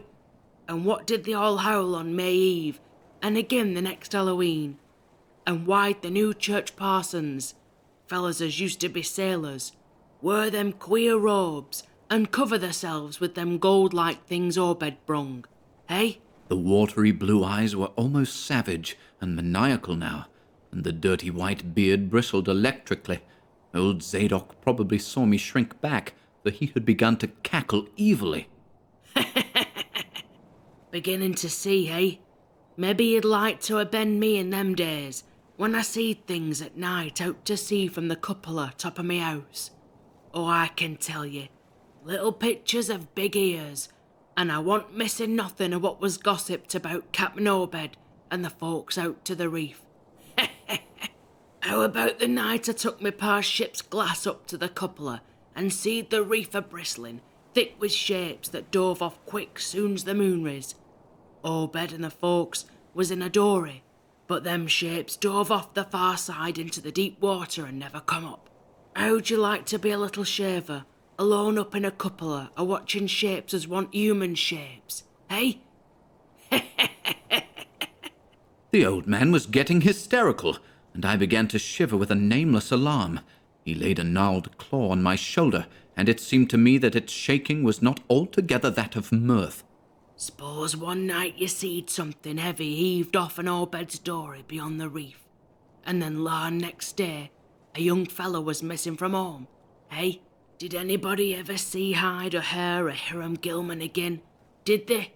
And Nick Pierce, and Llewellyn Waite, and Adoniram Southwick, and Henry Garrison, hey? Shapes talking sign language with their hands. Them as had real hands. Well, sir, that was the time Obed begun to get on his feet again. Folks see his 3 daughters are wearing gold-like things as nobody never seen on 'em afore, and smoke started coming out of the refinery chimbley. Other folks were prospering too. Fish begun to swarm into the harbour fit to kill, and heaven knows what size cargoes were begun to ship out to Newburyport, Arkham, and Boston. 'Twas then Obed got the old branch railroad put through. Some Kingsport fishermen heard about the ketch and come up in sloops, but they was all lost. Nobody never seen 'em again.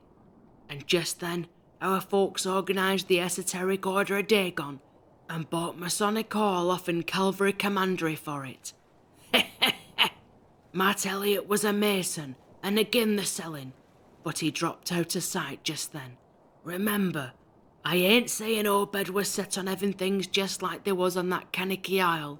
I don't think he aimed at first to do no mixing, nor raise no young uns to take to the water and turn into fishes with eternal life. He wanted them gold things, and was willing to pay heavy. And I guess the others was satisfied for a while. Come in 46, the town done some looking and thinking for itself. Too many folks missing. Too much wild preaching at meeting of a Sunday. Too much talk about that reef. I guess I done a bit by telling Selectman Mowry what I see from the cupola. There was a party one night as followed Obed's crowd out to the reef, and I heard shots betwixt the dories. Next day, Obed and 32 others was in a jail, with everybody a-wondering just what was afoot and just what charge agin them could be got to hold. God, if anybody'd looked ahead, a couple of weeks later, when nothing had been throwed into the sea for that long. Zadok was shewing signs of fright and exhaustion, and I let him keep silence for a while, though glancing apprehensively at my watch. The tide had turned and was coming in now, and the sound of the waves seemed to arouse him. I was glad of that tide, for at high water the fishy smell might not be so bad. Again, I strained to catch his whispers. That awful night. I seed 'em. I was up in the cupola. Hordes of 'em. Swarms of 'em. All over the reef and swimming up the harbour into the Manoxet. God, what happened in the streets of Innsmouth that night? They rattled our door, but Pa wouldn't open. Then he clumb out the kitchen window with his musket to find Selectman Mowry and see what he could do. Moans of the dead and the dying, shots and screams, shouting in Old Square and Town Square and New Church Green. Jail throwed open. Proclamation. Treason. Called it the plagues when folks come in and found half our people missing. Nobody left but them as had joined in with Obed and them things, or else keep quiet. Never heard of me pa no more. The old man was panting and perspiring profusely. His grip on my shoulder tightened. Everything cleaned up in the morning, but there was traces. Obed, he kinda takes charge and says things is going to be changed. Others'll worship with us at meeting time, and certain houses he's got to entertain guests. They wanted to mix, like they done with the Kanakis, and he for one didn't feel bound to stop 'em. Far gone was Obed, just like a crazy man on the subject. He says they brung us fish and treasure, and should have what they anchored at her.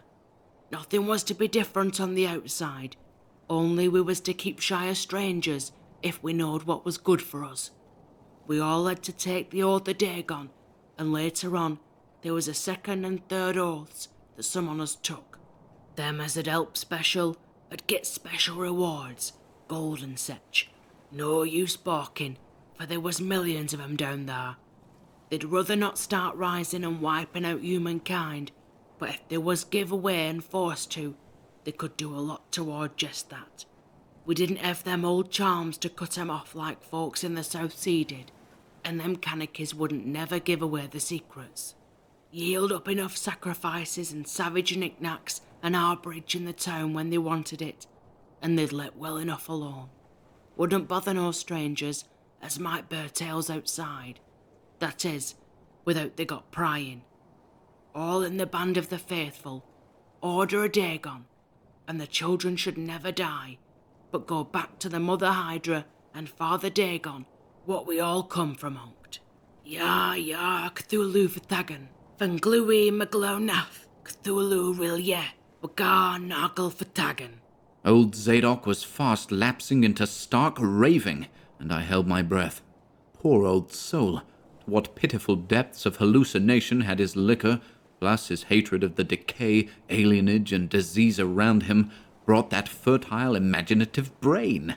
He began to moan now, and tears were coursing down his channeled cheeks into the depths of his beard. God, what I seen sent to a 15-year-old. Mene to kill a parson. The folks as was missing, and them as killed themselves. Them as told things in Arkham, or Ipswich, or such places, was all called crazy, like you're a-calling me right now. But God, what I seen. They'd have killed me long ago for what I know. Only I took the first and second oaths of Dagon off an Obed. So was protected, unless a jury of 'em proved I told things knowing and deliberate. But I wouldn't take the third oath. I'd have died rather than take that. It got worse around Civil War time, when children born since 46 begun to grow up. Some of 'em, that is. I was afeard. Never did no prying after that awful night, and never see one of them close to in all my life. That is, never no full-blooded one. I went to the war, and if I'd had any guts or sense, I'd have never have come back, but settled away from here. But folks wrote me things once so bad. That, I suppose, was because government draft men was in town after 63. After the war it was just as bad again. People begun to fall off. Mills and shops shut down. Shipping stopped, and the harbour choked up. Railroad give up. But they never stopped swimming in and out of the river from that cursed reef of Satan. And more attic windows got boarded up, and more noises was heard in houses as once supposed to have nobody in 'em. Folks outside have their stories about us. Suppose you've heard a plenty on 'em, seeing what questions you asked. Stories about things they've seed now and then, and about that queer jewellery as still comes in from somewheres and ain't quite all melted up. But nothing never gets definite. Nobody'll believe nothing. They call 'em gold-like things pirate loot, and allow the Innsmouth folk as foreign blood, or is distempered or something. Besides, them that lives here shoo off as many strangers as they can, and encourage the rest not to get very curious, especially round night time. Beasts balk at the critters. Osses wuss than mules, but when they got autos that was all right. In 46, Captain Obed took a second wife that nobody in the town never see. Some says he didn't want to, but was made to by them as he called in. Had 3 children by her. 2 has disappeared young, but one gal has looked like anybody else and was educated in Europe. Obed finally got her married off by a trick to an Arkham feller as didn't suspect nothing. But nobody outside'll have nothing to do with Innsmouth folks now. Barnabas Marsh that runs the refinery now is Obed's grandson by his fuss wife. Son of Onesiphorus, his eldest son, but his mother was another of them as wa'n't never seed outdoors. Right now, Barnabas is about changed. Can't shut his eyes no more, and is all out of shape. They say he still wears clothes, but he'll take to the water soon. Maybe he's tried it already. They do sometimes go down for little spells afore they go for good. Ain't been seed about in public for nigh on 10 year. Don't know how his poor wife can feel. She come from Ipswich, and they nigh lynched Barnabas when he courted her 50-odd years ago. Obed, he died in 78, and all the next generation is gone now. The fuss wife's children dead, and the rest, God knows. The sound of the incoming tide was now very insistent, and little by little it seemed to change the old man's mood, from maudlin tearfulness to watchful fear. He would pause now and then to renew those nervous glances over his shoulder or out toward the reef, and despite the wild absurdity of his tale, I could not help beginning to share his vague apprehensiveness. Zadok now grew shriller, and seemed to be trying to whip up his courage with louder speech. Hey, you, why don't you say something? How'd you like to be living in a town like this, with everything a-rotting and a-dying, and boarded up monsters crawling and bleating and barking, and hopping around black cellars and attics everywhere you turn? Hey, how'd you like to hear the howling night after night from the churches and order a Dagon Hall, and know what's doing part of the howling? How'd you like to hear what comes from that awful reef every May Eve and Hallow Mass? Hey, think the old man's crazy, eh? Well, sir, let me tell you that ain't the worst. Zadok was really screaming now, and the mad frenzy of his voice disturbed me more than I care to own. Curse ye, don't sit there a-staring at me with them eyes. I tell Obed Marsh he's in hell, and he's got to stay there. In hell, I says. Can't get me. I ain't done nothing nor told nobody nothing. Oh, you young fella. Well, even if I ain't told nobody nothing yet, I'm a-going to now. You just set still and listen to me, boy. This is what I ain't never told nobody. I says I didn't do no prying after that night, but I found things out just the same. You want to know what the real horror is, eh? Well, it's this. It ain't what them fish devils has done, but what they're a-going to do. They're a-bringing things up out of where they come from into the town. Been doing it for years, and slackening up lately. Them houses north of the river betwixt Water and Main Street is full of 'em. Them devils and what they brung. And when they get ready, I say, when they get ready, every hear tell of a shoggoth. Hey, dear me, I tell you I know what them things be. I seen 'em one night when... The hideous suddenness and inhuman frightfulness of the old man's shriek almost made me faint. His eyes, looking past me toward the malodorous sea, were positively starting from his head, while his face was a mask of fear worthy of Greek tragedy. His bony claw dug monstrously into my shoulder, and he made no motion as I turned my head to look at whatever he had glimpsed. There was nothing that I could see, only the incoming tide, with perhaps one set of ripples more local than the long-flung line of breakers. But now Zadok was shaking me, and I turned back to watch the melting of that fear-frozen face into a chaos of twitching eyelids and mumbling gums. Presently, his voice came back, albeit as a trembling whisper. Get out of here. Get out of here. They seen us. Get out for your life. Don't wait for nothing. They know now. Run for it. Quick, out of this town. Another heavy wave dashed against the loosening masonry of the bygone wharf, and changed the mad ancient's whisper to another inhuman and blood-curdling scream. Yeah! Yeah! Before I could recover my scattered wits, he had relaxed his clutch on my shoulder and dashed wildly inland toward the street, reeling northward around the ruined warehouse wall. I glanced back at the sea, but there was nothing there. And when I reached Water Street and looked along it toward the north, there was no remaining trace of Zadok Allen.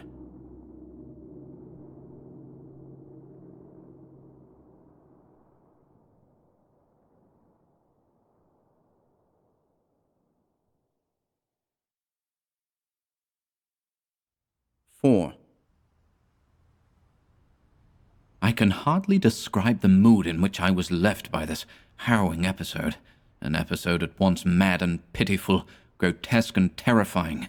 The grocery boy had prepared me for it, yet the reality left me none the less bewildered and disturbed. Puerile though the story was, old Zadok's insane earnestness and horror had communicated to me a mounting unrest, which joined with my earlier sense of loathing for the town and its blight of intangible shadow. Later, I might sift the tale and extract some nucleus of historic allegory. Just now I wished to put it out of my head. The hour had grown perilously late. My watch said 7:15, and the Arkham bus left Town Square at 8. So I tried to give my thoughts as neutral and practical a cast as possible, meanwhile walking rapidly through the deserted streets of gaping roofs and leaning houses toward the hotel where I had checked my valise and would find my bus. Though the golden light of late afternoon gave the ancient roofs and decrepit chimneys an air of mystical loveliness and peace, I could not help glancing over my shoulder now and then. I would surely be very glad to get out of malodorous and fear-shadowed Innsmouth, and wish there was some other vehicle than the bus driven by that sinister-looking fellow sergeant.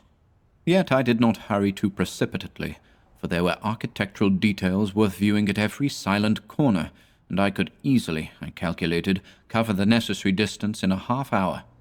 Studying the grocery youth's map and seeking a route I had not traversed before, I chose Marsh Street instead of State for my approach to Town Square. Near the corner of Fall Street, I began to see scattered groups of furtive whisperers, and when I finally reached the square, I saw that almost all the loiterers were congregated around the door of the Gilman house. It seemed as if many bulging, watery, unwinking eyes looked oddly at me as I claimed my valise in the lobby, and I hoped that none of these unpleasant creatures would be my fellow passengers on the coach. The bus, rather early, rattled in with 3 passengers somewhat before 8, and an evil-looking fellow on the sidewalk muttered a few indistinguishable words to the driver. Sergeant threw out a mailbag and a roll of newspapers and entered the hotel, while the passengers, the same men whom I had seen arriving in Newburyport that morning, shambled to the sidewalk and exchanged some faint guttural words with a loafer in a language I could have sworn was not English. I boarded the empty coach and took the same seat I had taken before, but was hardly settled before Sergeant reappeared and began mumbling in a throaty voice of peculiar repulsiveness. I was, it appeared, in very bad luck.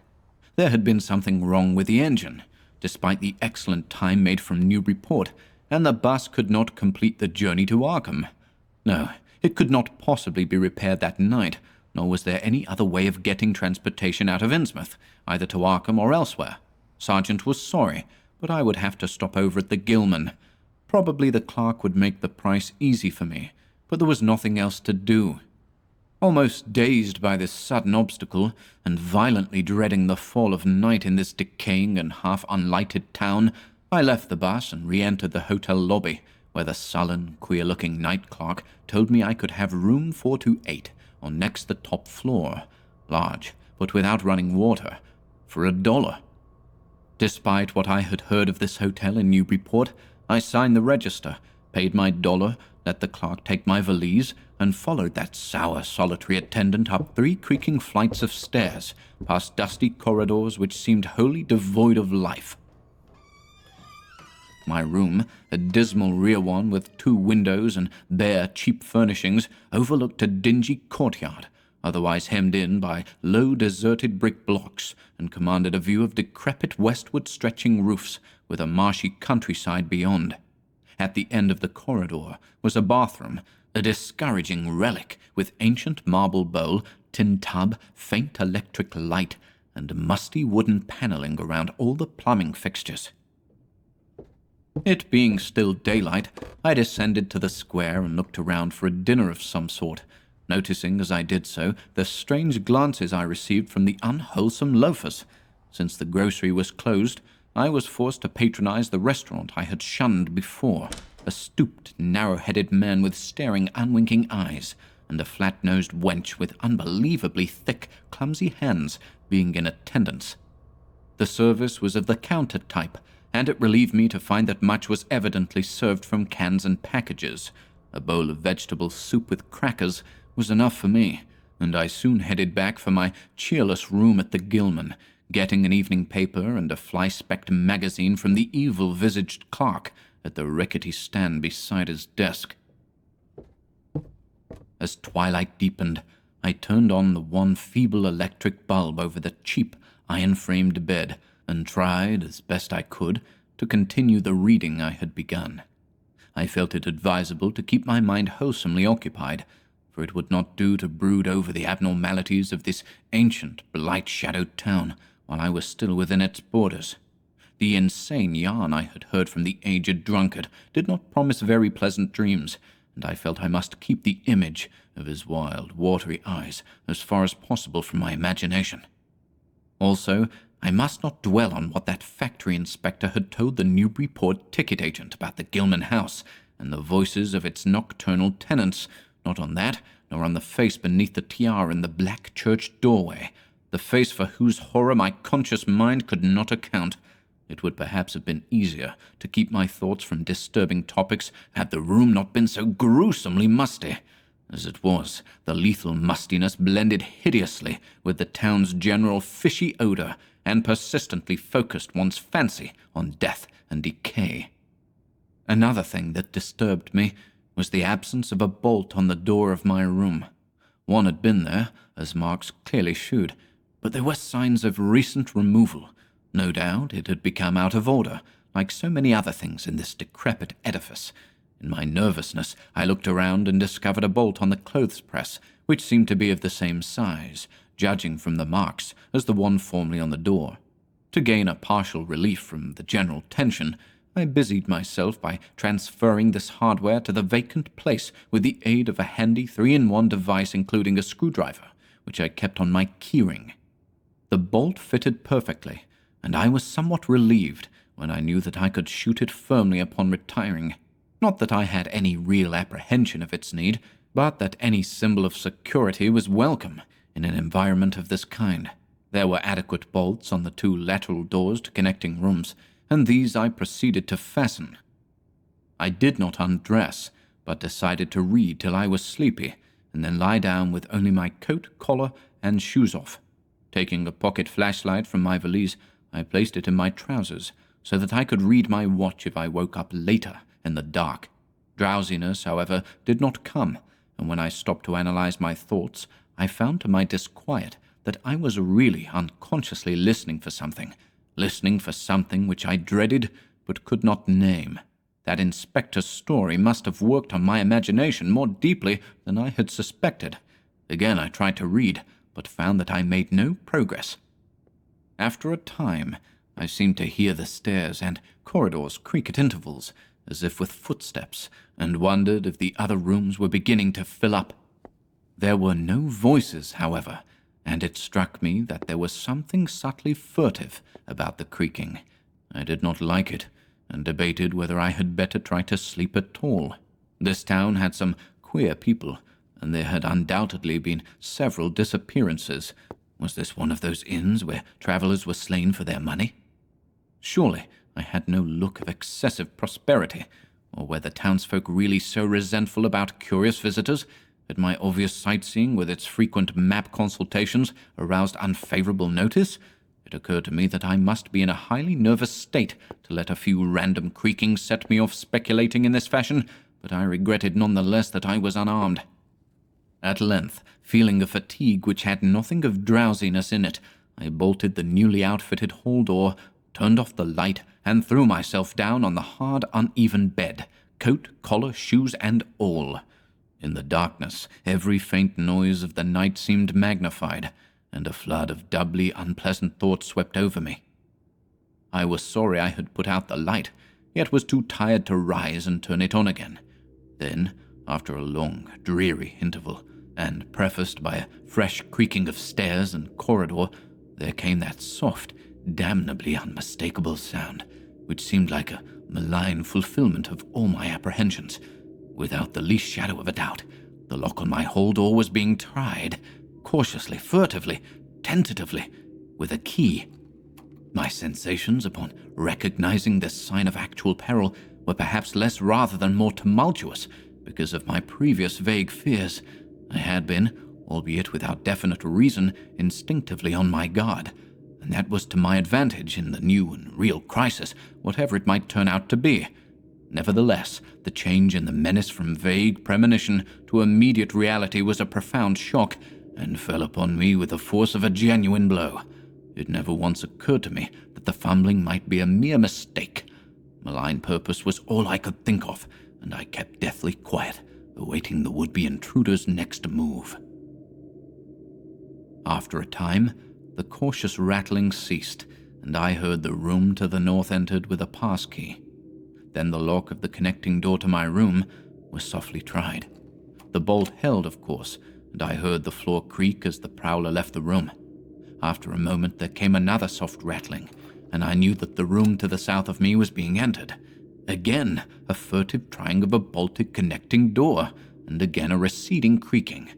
This time the creaking went along the hall and down the stairs, so I knew that the prowler had realized the bolted condition of my doors and was giving up his attempt for a greater or lesser time, as the future would shew.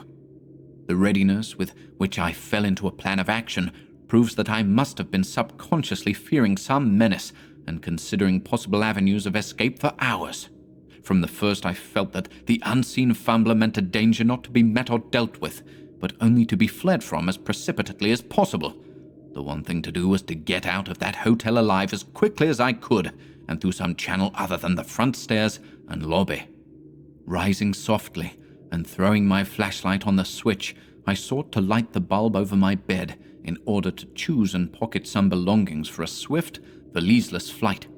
Nothing, however, happened, and I saw that the power had been cut off. Clearly, some cryptic, evil movement was afoot on a large scale. Just what, I could not say. As I stood pondering with my hand on the now useless switch, I heard a muffled creaking on the floor below. I thought I could barely distinguish voices in conversation. A moment later, I felt less sure that the deeper sounds were voices, since the apparent hoarse barkings and loose-syllabled croakings bore so little resemblance to recognized human speech. Then I thought with renewed force of what the factory inspector had heard in the night in this mouldering and pestilential building. Having filled my pockets with the flashlight's aid, I put on my hat and tiptoed to the windows to consider chances of descent. Despite the state's safety regulations, there was no fire escape on this side of the hotel, and I saw that my windows commanded only a sheer 3-story drop to the cobbled courtyard. On the right and left, however, some ancient brick business blocks abutted on the hotel, their slant roofs coming up to a reasonable jumping distance from my 4th-story level. To reach either of these lines of buildings, I would have to be in a room 2 doors from my own, in one case on the north and in the other case on the south, and my mind instantly set to work calculating what chances I had of making the transfer. I could not, I decided, risk an emergence into the corridor, where my footsteps would surely be heard, and where the difficulties of entering the desired room would be insuperable. My progress, if it was to be made at all, would have to be through the less solidly built connecting doors of the rooms, the locks and bolts of which I would have to force violently, using my shoulder as a battering ram whenever they were set against me. This, I thought, would be possible owing to the rickety nature of the house and its fixtures, but I realized I could not do it noiselessly. I would have to count on sheer speed, and the chance of getting to a window before any hostile forces became coordinated enough to open the right door toward me with a passkey. My own outer door I reinforced by pushing the bureau against it, little by little, in order to make a minimum of sound. I perceived that my chances were very slender, and was fully prepared for any calamity. Even getting to another roof would not solve the problem, for there would then remain the task of reaching the ground and escaping from the town. One thing in my favor was the deserted and ruinous state of the abutting buildings, and the number of skylights gaping blackly open in each row. Gathering from the grocery boy's map that the best route out of town was southward, I glanced first at the connecting door on the south side of the room. It was designed to open in my direction, hence I saw, after drawing the bolt and finding other fastenings in place, it was not a favorable one for forcing. Accordingly, abandoning it as a route, I cautiously moved the bedstead against it to hamper any attack which might be made on it later from the next room. The door on the north was hung to open away from me, and this, though a test proved it to be locked or bolted from the other side, I knew must be my route. If I could gain the roofs of the buildings in Payne Street and descend successfully to the ground level, I might perhaps dart through the courtyard and the adjacent or opposite buildings to Washington or Bates, or else emerge in Payne and edge around southward into Washington. In any case, I would aim to strike Washington somehow and get quickly out of the town square region. My preference would be to avoid Payne, since the fire station there might be open all night. As I thought of these things, I looked out over the squalid sea of decaying roofs below me, now brightened by the beams of a moon, not much past full. On the right, the black gash of the river gorge clove the panorama, abandoned factories and railway station clinging barnacle-like to its side. Beyond it, the rusted railway and the Rowley Road led off through a flat, marshy terrain, dotted with islets of higher and drier scrub-grown land. On the left, the creek-threaded countryside was nearer, the narrow road to Ipswich gleaming white in the moonlight. I could not see from my side of the hotel the southward route toward Arkham, which I had determined to take. I was irresolutely speculating on when I had better attack the northward door, and on how I could least audibly manage it, when I noticed that the vague noises underfoot had given place to a fresh and heavier creaking of the stairs. A wavering flicker of light shooed through my transom, and the boards of the corridor began to groan with a ponderous load. Muffled sounds of possible vocal origin approached, and at length a firm knock came at my outer door. For a moment I simply held my breath and waited.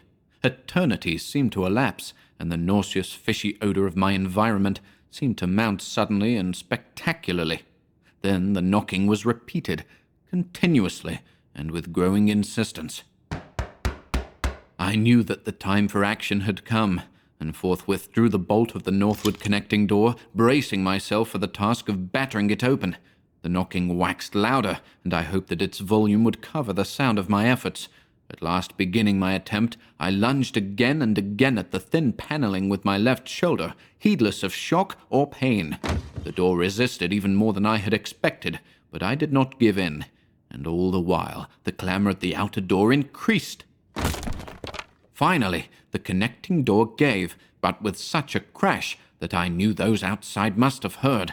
Instantly, the outside knocking became a violent battering, while keys sounded ominously in the hall doors of the rooms on both sides of me. Rushing through the newly opened connection, I succeeded in bolting the northerly hall door before the lock could be turned, but even as I did so, I heard the hall door of the third room, the one from whose window I had hoped to reach the roof below, being tried with a passkey. For an instant, I felt absolute despair, since my trapping in a chamber with no window egress seemed complete. A wave of almost abnormal horror swept over me, and invested with a terrible but unexplainable singularity the flashlight glimpsed dust prints made by the intruder who had lately tried my door from this room. Then, with a dazed automatism which persisted despite hopelessness, I made for the next connecting door and performed the blind motion of pushing at it in an effort to get through, and, granting that fastenings might be as providentially intact as in this second room, bolt the whole door beyond before the lock could be turned from outside.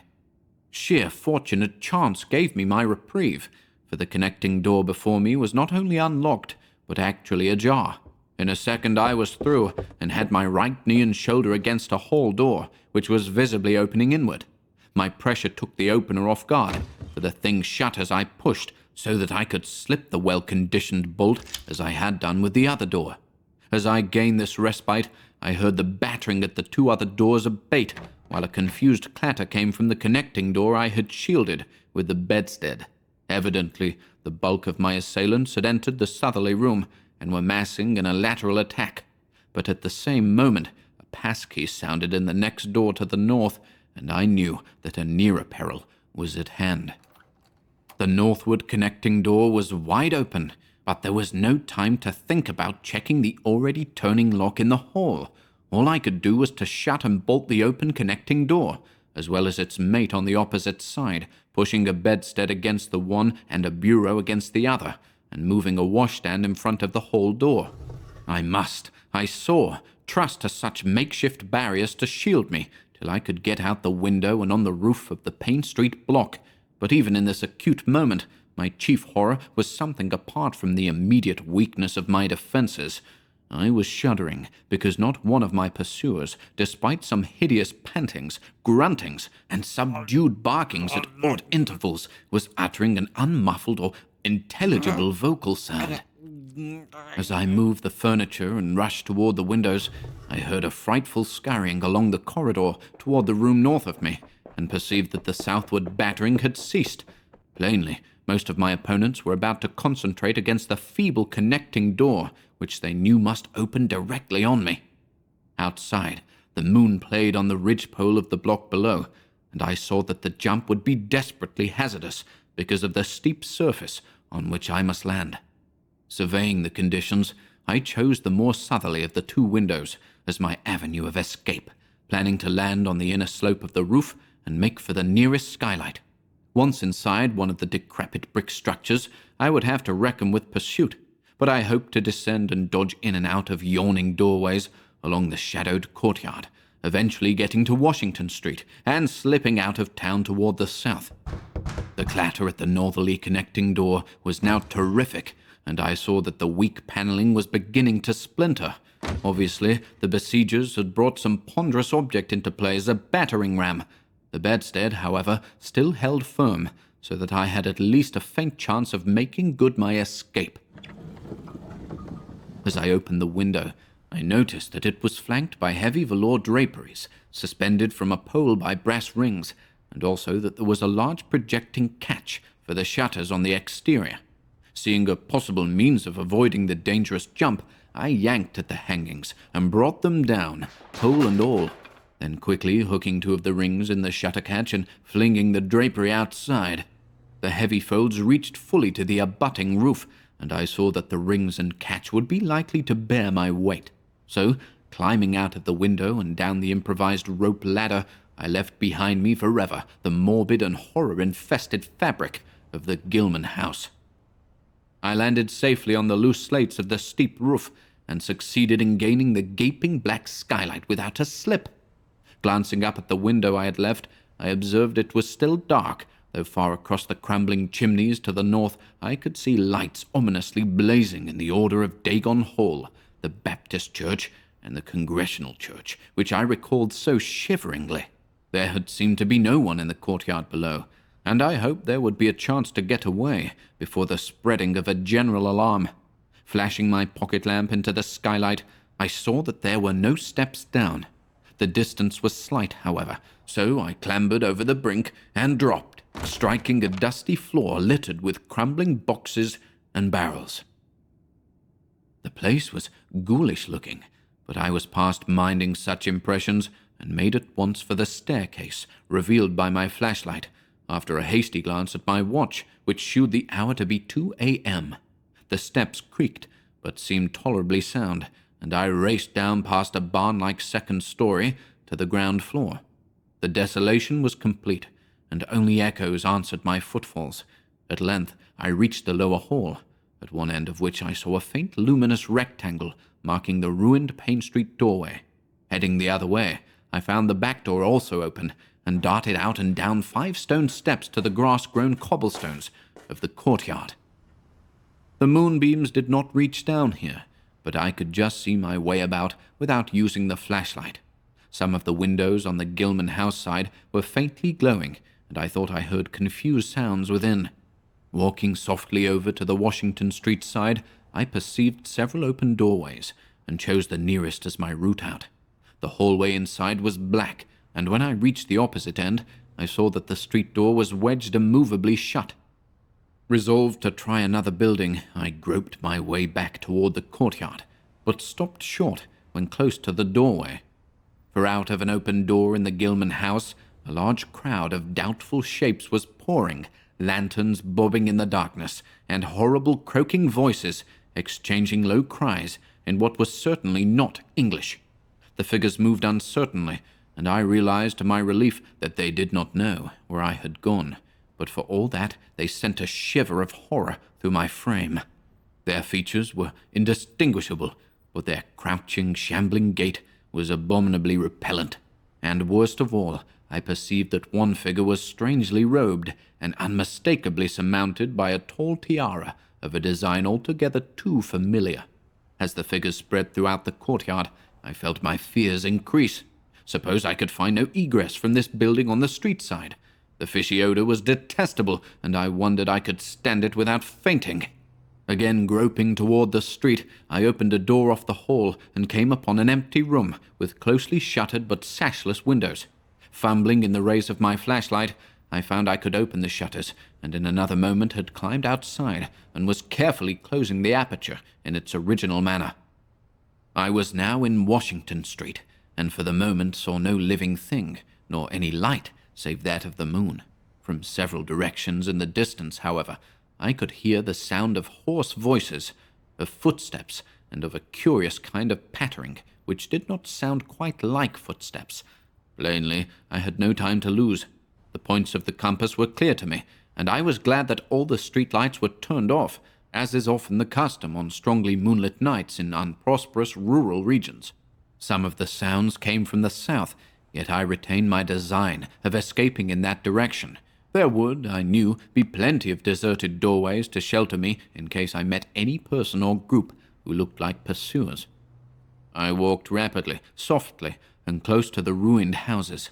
While hatless and disheveled after my arduous climb, I did not look especially noticeable, and stood a good chance of passing unheeded if forced to encounter any casual wayfarer.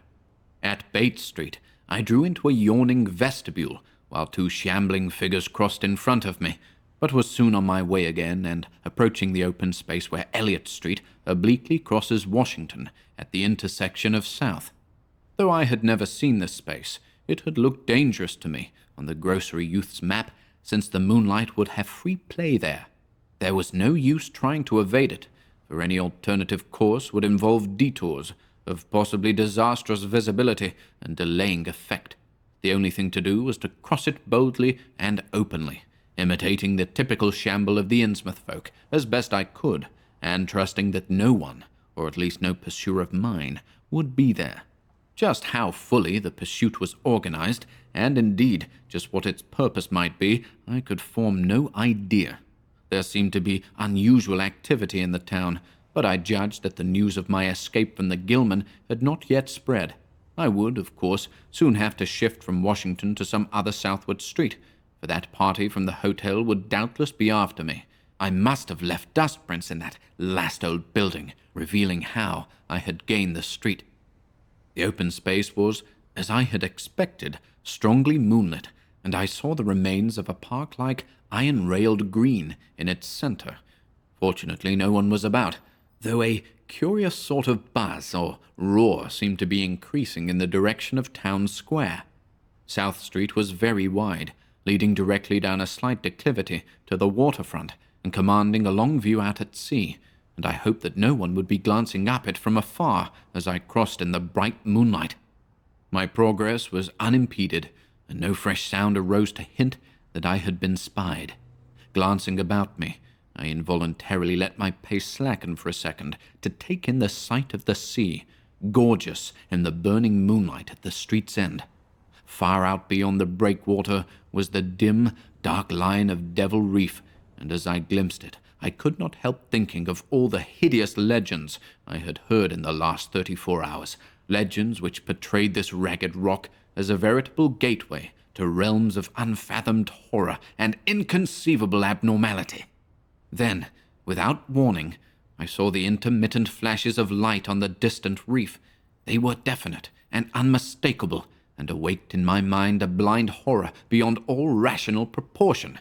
My muscles tightened for panic flight, held in only by a certain unconscious caution and half-hypnotic fascination. And to make matters worse, there now flashed forth from the lofty cupola of the Gilman house, which loomed up to the northeast behind me, a series of analogous though differently spaced gleams, which could be nothing less than an answering signal. Controlling my muscles, and realizing afresh how plainly visible I was, I resumed my brisker and feignedly shambling pace, though keeping my eyes on that hellish and ominous reef as long as the opening of South Street gave me a seaward view. What the whole proceeding meant I could not imagine, unless it involved some strange rite connected with Devil Reef, or unless some party had landed from a ship on that sinister rock. I now bent to the left around the ruinous green, still gazing toward the ocean as it blazed in the spectral summer moonlight, and watched the cryptical flashing of those nameless, unexplainable beacons. It was then that the most horrible impression of all was borne in upon me, the impression which destroyed my last vestige of self-control and set me running frantically southward past the yawning black doorways and fishily staring windows of that deserted nightmare street. For, at a closer glance, I saw that the moonlit waters between the reef and the shore were far from empty. They were alive, with a teeming horde of shapes swimming inward toward the town, and even at my vast distance and in my single moment of perception, I could tell that the bobbing heads and flailing arms were alien and aberrant in a way scarcely to be expressed or consciously formulated. My frantic running ceased before I had covered a block, for at my left I began to hear something like the hue and cry of organized pursuit. There were footsteps and guttural sounds, and a rattling motor wheezed south along Federal Street. In a second all my plans were utterly changed, for if the southward highway were blocked ahead of me, I must clearly find another egress from Innsmouth. I paused and drew into a gaping doorway, reflecting how lucky I was to have left the moonlit open space before these pursuers came down the parallel street. A second reflection was less comforting. Since the pursuit was down another street, it was plain that the party was not following me directly. It had not seen me, but was simply obeying a general plan of cutting off my escape. This, however, implied that all roads leading out of Innsmouth were similarly patrolled, for the denizens could not have known what route I intended to take. If this were so, I would have to make my retreat across country, away from any road. But how could I do that in view of the marshy and creek-riddled nature of all the surrounding region? For a moment, my brain reeled, both from sheer hopelessness and from a rapid increase in the omnipresent fishy odor. Then I thought of the abandoned railway to Rowley, whose solid line of ballasted, weed-grown earth still stretched off to the northwest from the crumbling station on the edge of the river gorge. There was just a chance that the townsfolk would not think of that, since its briar-choked desertion made it half impassable and the unlikeliest of all avenues for a fugitive to choose. I had seen it clearly from my hotel window and knew about how it lay. Most of its earlier length was uncomfortably visible from the Rowley Road and from high places in the town itself, but one could perhaps crawl inconspicuously through the undergrowth. At any rate, it would form my only chance of deliverance, and there was nothing to do but try it. Drawing inside the hall of my deserted shelter, I once more consulted the grocery boy's map with the aid of the flashlight. The immediate problem was how to reach the ancient railway, and I now saw that the safest course was ahead to Babson Street, then west to Lafayette. There, edging around, but not crossing an open space homologous to the one I had traversed, and subsequently back northward and westward in a zigzagging line through Lafayette, Bates, Adams, and Bank Streets, the latter skirting the river gorge, to the abandoned and dilapidated station I had seen from my window. My reason for going ahead to Babson was that I wished neither to recross the earlier open space nor to begin my westward course along a cross street as broad as south. Starting once more, I crossed the street to the right-hand side in order to edge around into Babson as inconspicuously as possible.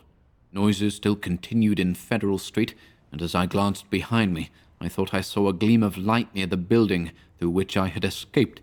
Anxious to leave Washington Street, I broke into a quiet dog trot, trusting to luck not to encounter any observing eye. Next the corner of Babson Street, I saw to my alarm that one of the houses was still inhabited, as attested by curtains at the window, but there were no lights within, and I passed it without disaster. In Babson Street, which crossed Federal and might thus reveal me to the searchers, I clung as closely as possible to the sagging, uneven buildings, twice pausing in a doorway as the noises behind me momentarily increased. The open space ahead shone wide and desolate under the moon, but my route would not force me to cross it. During my second pause, I began to detect a fresh distribution of the vague sounds, and, upon looking cautiously out from cover, beheld a motor car darting across the open space, bound outward along Elliott Street, which there intersects both Babson and Lafayette. As I watched, choked by a sudden rise in the fishy odor after a short abatement, I saw a band of uncouth, crouching shapes loping and shambling in the same direction, and knew that this must be the party guarding the Ipswich Road, since that highway forms an extension of Elliott Street. Two of the figures I glimpsed were in voluminous robes, and one wore a peaked diadem, which glistened whitely in the moonlight.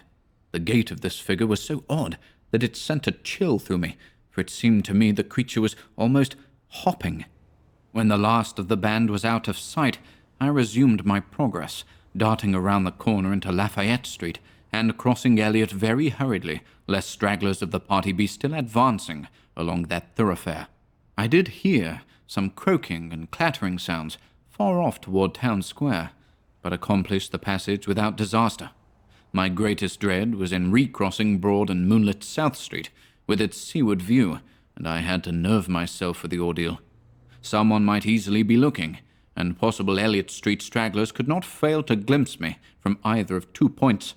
At the last moment, I decided I had better slacken my trot and make the crossing as before, in the shambling gait of an average Innsmouth native. When the view of the water again opened out, this time on my right, I was half determined not to look at it at all.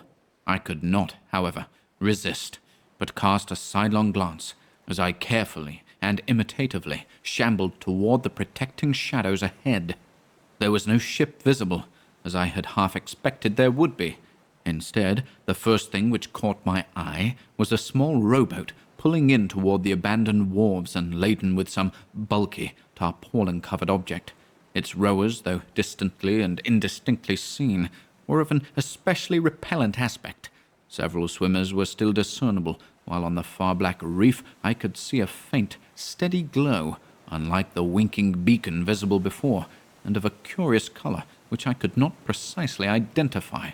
Above the slant roofs ahead and to the right, there loomed the tall cupola of the Gilman house, but it was completely dark. The fishy odor, dispelled for a moment by some merciful breeze, now closed in again with maddening intensity. I had not quite crossed the street when I heard a muttering band advancing along Washington from the north. As they reached the broad open space where I had had my first disquieting glimpse of the moonlit water, I could see them plainly only a block away, and was horrified by the bestial abnormality of their faces and the dog-like subhumanness of their crouching gait. One man moved in a positively simian way, with long arms frequently touching the ground, while another figure, robed and tiaraed, seemed to progress in an almost hopping fashion. I judged this party to be the one I had seen in the Gilman's courtyard, the one, therefore, most closely on my trail. As some of the figures turned to look in my direction, I was transfixed with fright, yet managed to preserve the casual, shambling gait I had assumed. To this day, I do not know whether they saw me or not.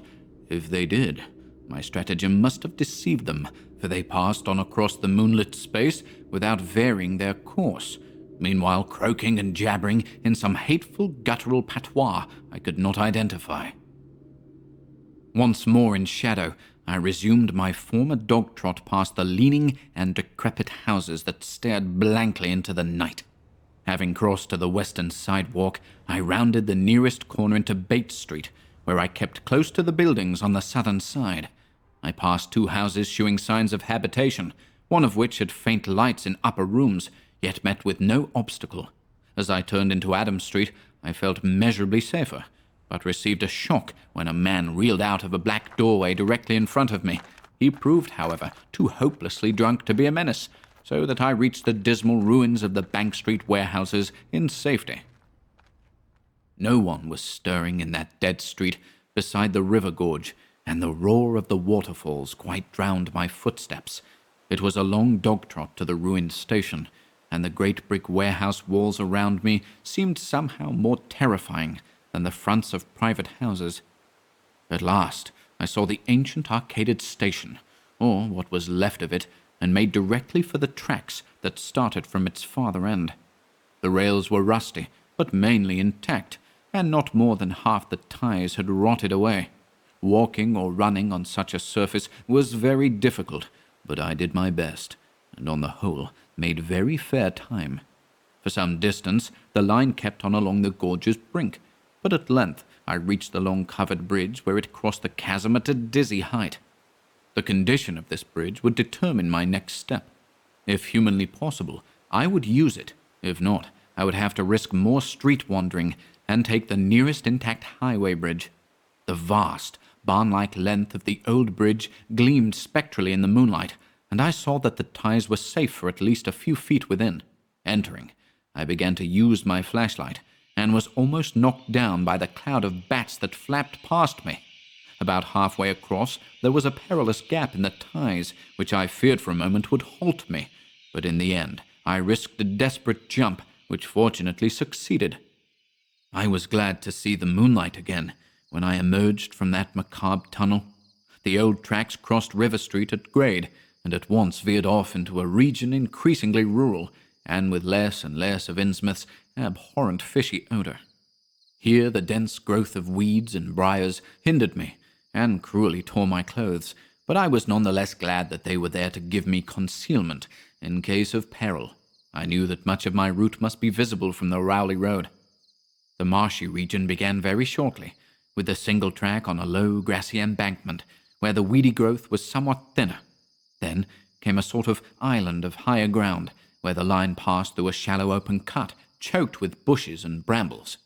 I was very glad of this partial shelter, since at this point the Rowley Road was uncomfortably near, according to my window view. At the end of the cut, it would cross the track and swerve off to a safer distance, but meanwhile I must be exceedingly careful. I was by this time thankfully certain that the railway itself was not patrolled. Just before entering the cut, I glanced behind me, but saw no pursuer. The ancient spires and roofs of decaying Innsmouth gleamed lovely and ethereal in the magic yellow moonlight, and I thought of how they must have looked in the old days before the shadow fell. Then, as my gaze circled inland from the town, something less tranquil arrested my notice and held me immobile for a second. What I saw, or fancied I saw, was a disturbing suggestion of undulant motion far to the south, a suggestion which made me conclude that a very large horde must be pouring out of the city along the level Ipswich Road. The distance was great, and I could distinguish nothing in detail, but I did not at all like the look of that moving column. It undulated too much, and glistened too brightly in the rays of the now westering moon. There was a suggestion of sound, too, though the wind was blowing the other way. A suggestion of bestial scraping and bellowing, even worse than the muttering of the parties I had lately overheard. All sorts of unpleasant conjectures crossed my mind. I thought of those very extreme Innsmouth types, said to be hidden in crumbling, centuried warrens near the waterfront. I thought, too, of those nameless swimmers I had seen. Counting the parties so far glimpsed, as well as those presumably covering other roads, the number of my pursuers must be strangely large for a town as depopulated as Innsmouth. Whence could come the dense personnel of such a column as I now beheld? Did those ancient, unplumbed warrens teem with a twisted, uncatalogued, and unsuspected life? Or had some unseen ship indeed landed a legion of unknown outsiders on that hellish reef? Who were they? Why were they there? And if such a column of them was scouring the Ipswich Road, would the patrols on the other roads be likewise augmented? I had entered the brush-grown cut, and was struggling along at a very slow pace when that damnable fishy odor again waxed dominant.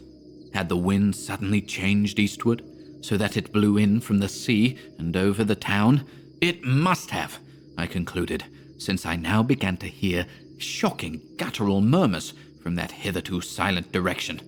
There was another sound, too, a kind of wholesale, colossal flopping, or pattering, which somehow called up images of the most detestable sort.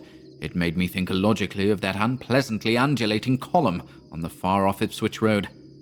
And then both stench and sounds grew stronger, so that I paused shivering and grateful for the cut's protection. It was here, I recalled, that the Rowley Road drew so close to the old railway before crossing westward and diverging. Something was coming along that road, and I must lie low till its passage and vanishment in the distance. Thank heaven these creatures employed no dogs for tracking, though perhaps that would have been impossible amidst the omnipresent regional odor. Crouched in the bushes of that sandy cleft, I felt reasonably safe, even though I knew the searchers would have to cross the track in front of me, not much more than 100 yards away. I would be able to see them, but they could not, except by a malign miracle, see me. All at once, I began dreading to look at them as they passed. I saw the close moonlit space where they would surge by, and had curious thoughts about the irredeemable pollution of that space. They would perhaps be the worst of all Innsmouth types, something one would not care to remember. The stench waxed overpowering, and the noises swelled to a bestial babble of croaking, baying, and barking, without the least suggestion of human speech. Were these indeed the voices of my pursuers? Did they have dogs after all? So far, I had seen none of the lower animals in Innsmouth. That flopping or pattering was monstrous. I could not look upon the degenerate creatures responsible for it. I would keep my eyes shut till the sounds receded toward the west. The horde was very close now, the air foul with their hoarse snarlings, and the ground almost shaking with their alien rhythmed footfalls. My breath nearly ceased to come, and I put every ounce of willpower into the task of holding my eyelids down. I am not even yet willing to say whether what followed was a hideous actuality or only a nightmare hallucination. The later action of the government, after my frantic appeals, would tend to confirm it as a monstrous truth. But could not an hallucination have been repeated under the quasi-hypnotic spell of that ancient, haunted and shadowed town? Such places have strange properties, and the legacy of insane legend might well have acted on more than one human imagination amidst those dead, stench-cursed streets and huddles of rotting roofs and crumbling steeples. Is it not possible that the germ of an actual contagious madness lurks in the depths of that shadow over Innsmouth? Who can be sure of reality after hearing things like the tale of old Zadok Allen? The government men never found poor Zadok, and have no conjectures to make as to what became of him. Where does madness leave off and reality begin? Is it possible that even my latest fear is sheer delusion? But I must try to tell what I thought I saw that night under the mocking yellow moon. Saw surging and hopping down the Rowley Road in plain sight in front of me as I crouched among the wild brambles of that desolate railway cut. Of course, my resolution to keep my eyes shut had failed. It was foredoomed to failure, for who could crouch blindly while a legion of croaking, baying entities of unknown source flopped noisomely past, scarcely more than 100 yards away? I thought I was prepared for the worst, and I really ought to have been prepared, considering what I had seen before. My other pursuers had been accursedly abnormal, so should I not have been ready to face a strengthening of the abnormal element, to look upon forms in which there was no mixture of the normal at all? I did not open my eyes until the raucous clamor came loudly from a point obviously straight ahead. Then I knew that a long section of them must be plainly in sight, where the sides of the cut flattened out and the road crossed the track, and I could no longer keep myself from sampling whatever horror that leering yellow moon might have to shew.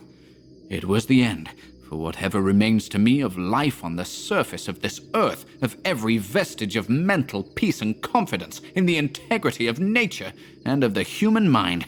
Nothing that I could have imagined, nothing even that I could have gathered had I credited old Zadok's crazy tale in the most literal way, would be in any way comparable to the demoniac, blasphemous reality that I saw, or believe I saw.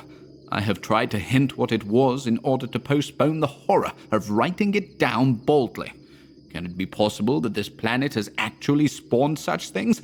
That human eyes have truly seen as objective flesh what man has hitherto known only in febrile fantasy and tenuous legend? And yet I saw them in a limitless stream, flopping, hopping, croaking, bleating, surging inhumanly through the spectral moonlight in a grotesque, malignant saraband of fantastic nightmare. And some of them had tall tiaras of that nameless whitish gold metal, and some were strangely robed, and one, who led the way, was clad in a ghoulishly humped black coat and striped trousers, and had a man's felt hat perched on the shapeless thing that answered for a head. I think their predominant color was a grayish green. Though they had white bellies, they were mostly shiny and slippery, but the ridges of their backs were scaly. Their forms vaguely suggested the anthropoid, while their heads were the heads of fish with prodigious bulging eyes that never closed. At the sides of their necks were palpitating gills, and their long paws were webbed. They hopped irregularly, sometimes on 2 legs and sometimes on 4. I was somehow glad that they had no more than 4 limbs. Their croaking, baying voices, clearly used for articulate speech, held all the dark shades of expression which their staring faces lacked. But for all of their monstrousness, they were not unfamiliar to me. I knew too well what they must be, for was not the memory of that evil tiara at Newburyport still fresh? They were the blasphemous fish-frogs of the nameless design, living and horrible, and as I saw them I knew also of what that humped, tiara'd priest in the black church basement had so fearsomely reminded me. Their number was past guessing. It seemed to me that there were limitless swarms of them, and certainly my momentary glimpse could have shewn only the least fraction. In another instant, everything was blotted out by a merciful fit of fainting, the first I had ever had.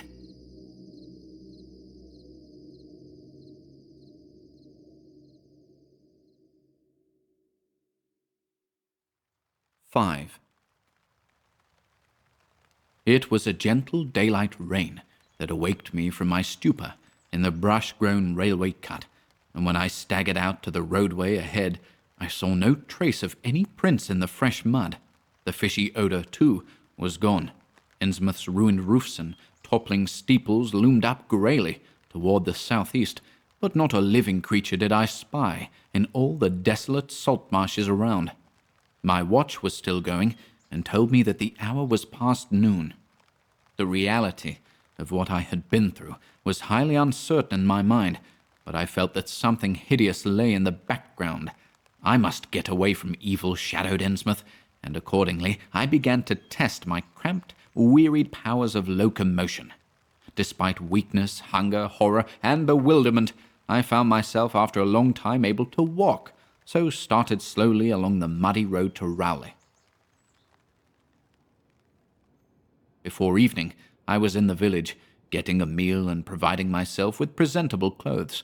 I caught the night train to Arkham, and the next day talked long and earnestly with government officials there, a process I later repeated in Boston. With the main result of these colloquies, the public is now familiar, and I wish for normality's sake there were nothing more to tell. Perhaps it is madness that is overtaking me, yet perhaps a greater horror or a greater marvel is reaching out.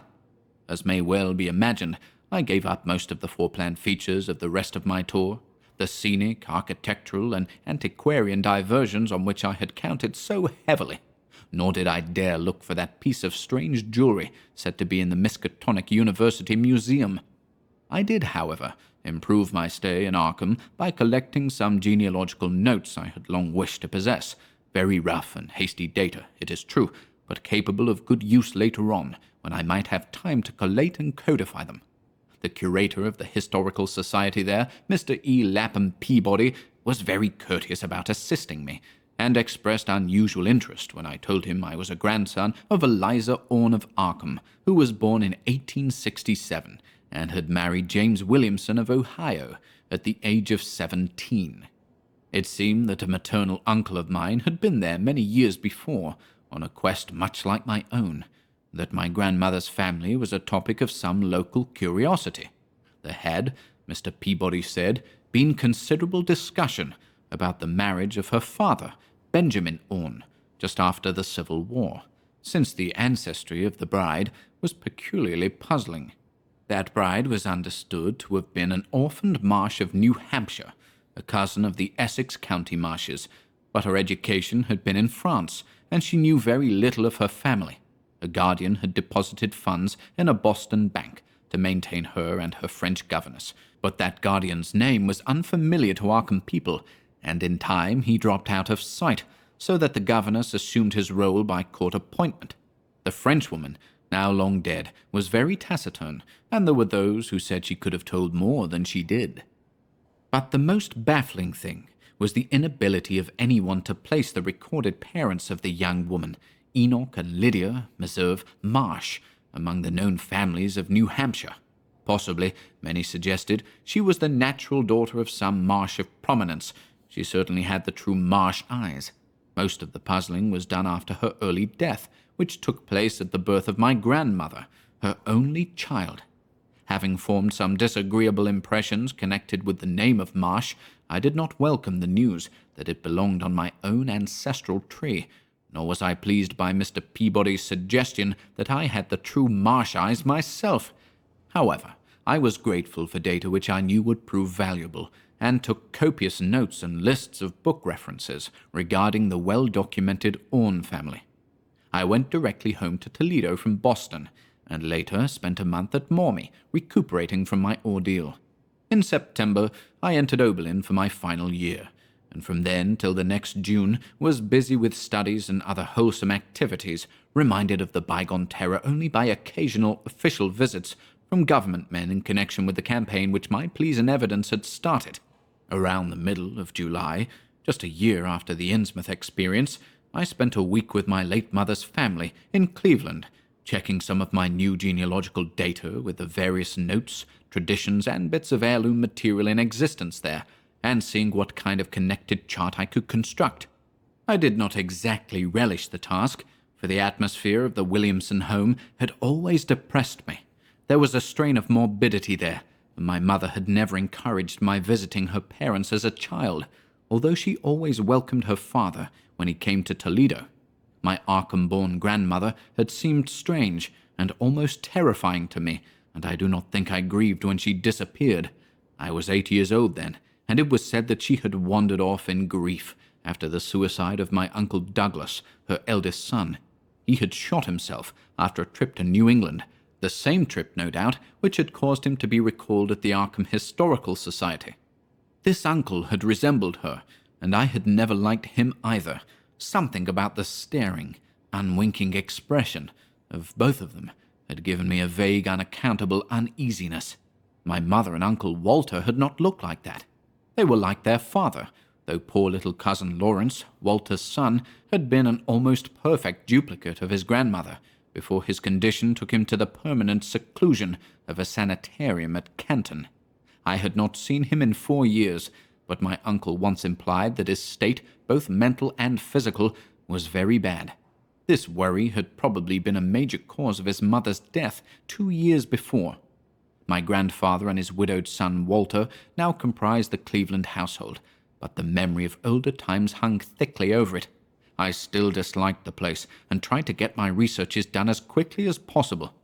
Williamson records and traditions were supplied in abundance by my grandfather, though for Orne material I had to depend on my Uncle Walter, who put at my disposal the contents of all his files, including notes, letters, cuttings, heirlooms, photographs, and miniatures. It was in going over the letters and pictures on the Orne side that I began to acquire a kind of terror of my own ancestry. As I have said, my grandmother and Uncle Douglas had always disturbed me. Now, years after their passing, I gazed at their pictured faces with a measurably heightened feeling of repulsion and alienation. I could not at first understand the change, but gradually a horrible sort of comparison began to obtrude itself on my unconscious mind, despite the steady refusal of my consciousness to admit even the least suspicion of it. It was clear that the typical expression of these faces now suggested something it had not suggested before, something which would bring stark panic if too openly thought of. But the worst shock came when my uncle shewed me the Orne jewelry in a downtown safe deposit vault. Some of the items were delicate and inspiring enough, but there was one box of strange old pieces descended from my mysterious great-grandmother, which my uncle was almost reluctant to produce. They were, he said, a very grotesque and almost repulsive design, and had never, to his knowledge, been publicly worn, though my grandmother used to enjoy looking at them. Vague legends of bad luck clustered around them, and my great-grandmother's French governess had said they ought not to be worn in New England, though it would be quite safe to wear them in Europe. As my uncle began slowly and grudgingly to unwrap the things, he urged me not to be shocked by the strangeness and frequent hideousness of the designs. Artists and archaeologists who had seen them pronounced the workmanship superlatively and exotically exquisite, though no one seemed able to define their exact material or assign them to any specific art tradition. There were 2 armlets, a tiara and a kind of pectoral, the latter having in high relief certain figures of almost unbearable extravagance. During this description, I had kept a tight rein on my emotions, but my face must have betrayed my mounting fears. My uncle looked concerned and paused in his unwrapping to study my countenance. I motioned to him to continue, which he did with renewed signs of reluctance. He seemed to expect some demonstration when the first piece, the tiara, became visible, but I doubt if he expected quite what actually happened. I did not expect it either, for I thought I was thoroughly forewarned regarding what the jury would turn out to be. What I did was to faint silently away, just as I had done in that briar-choked railway cut a year before.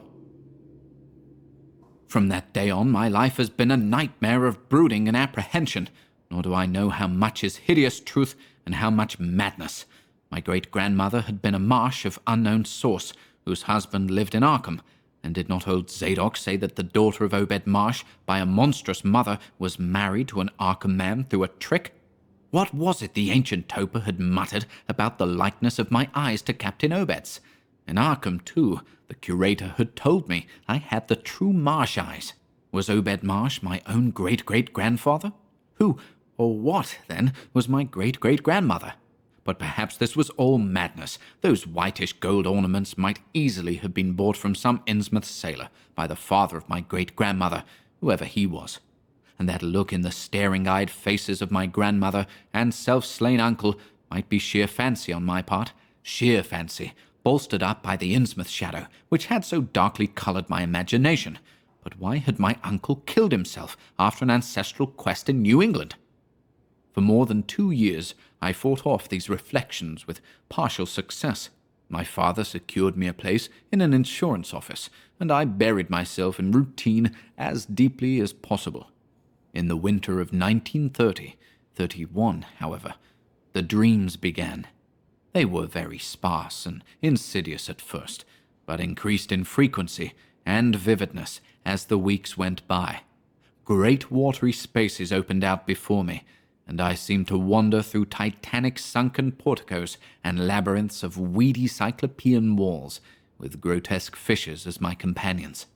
Then the other shapes began to appear, filling me with nameless horror the moment I awoke.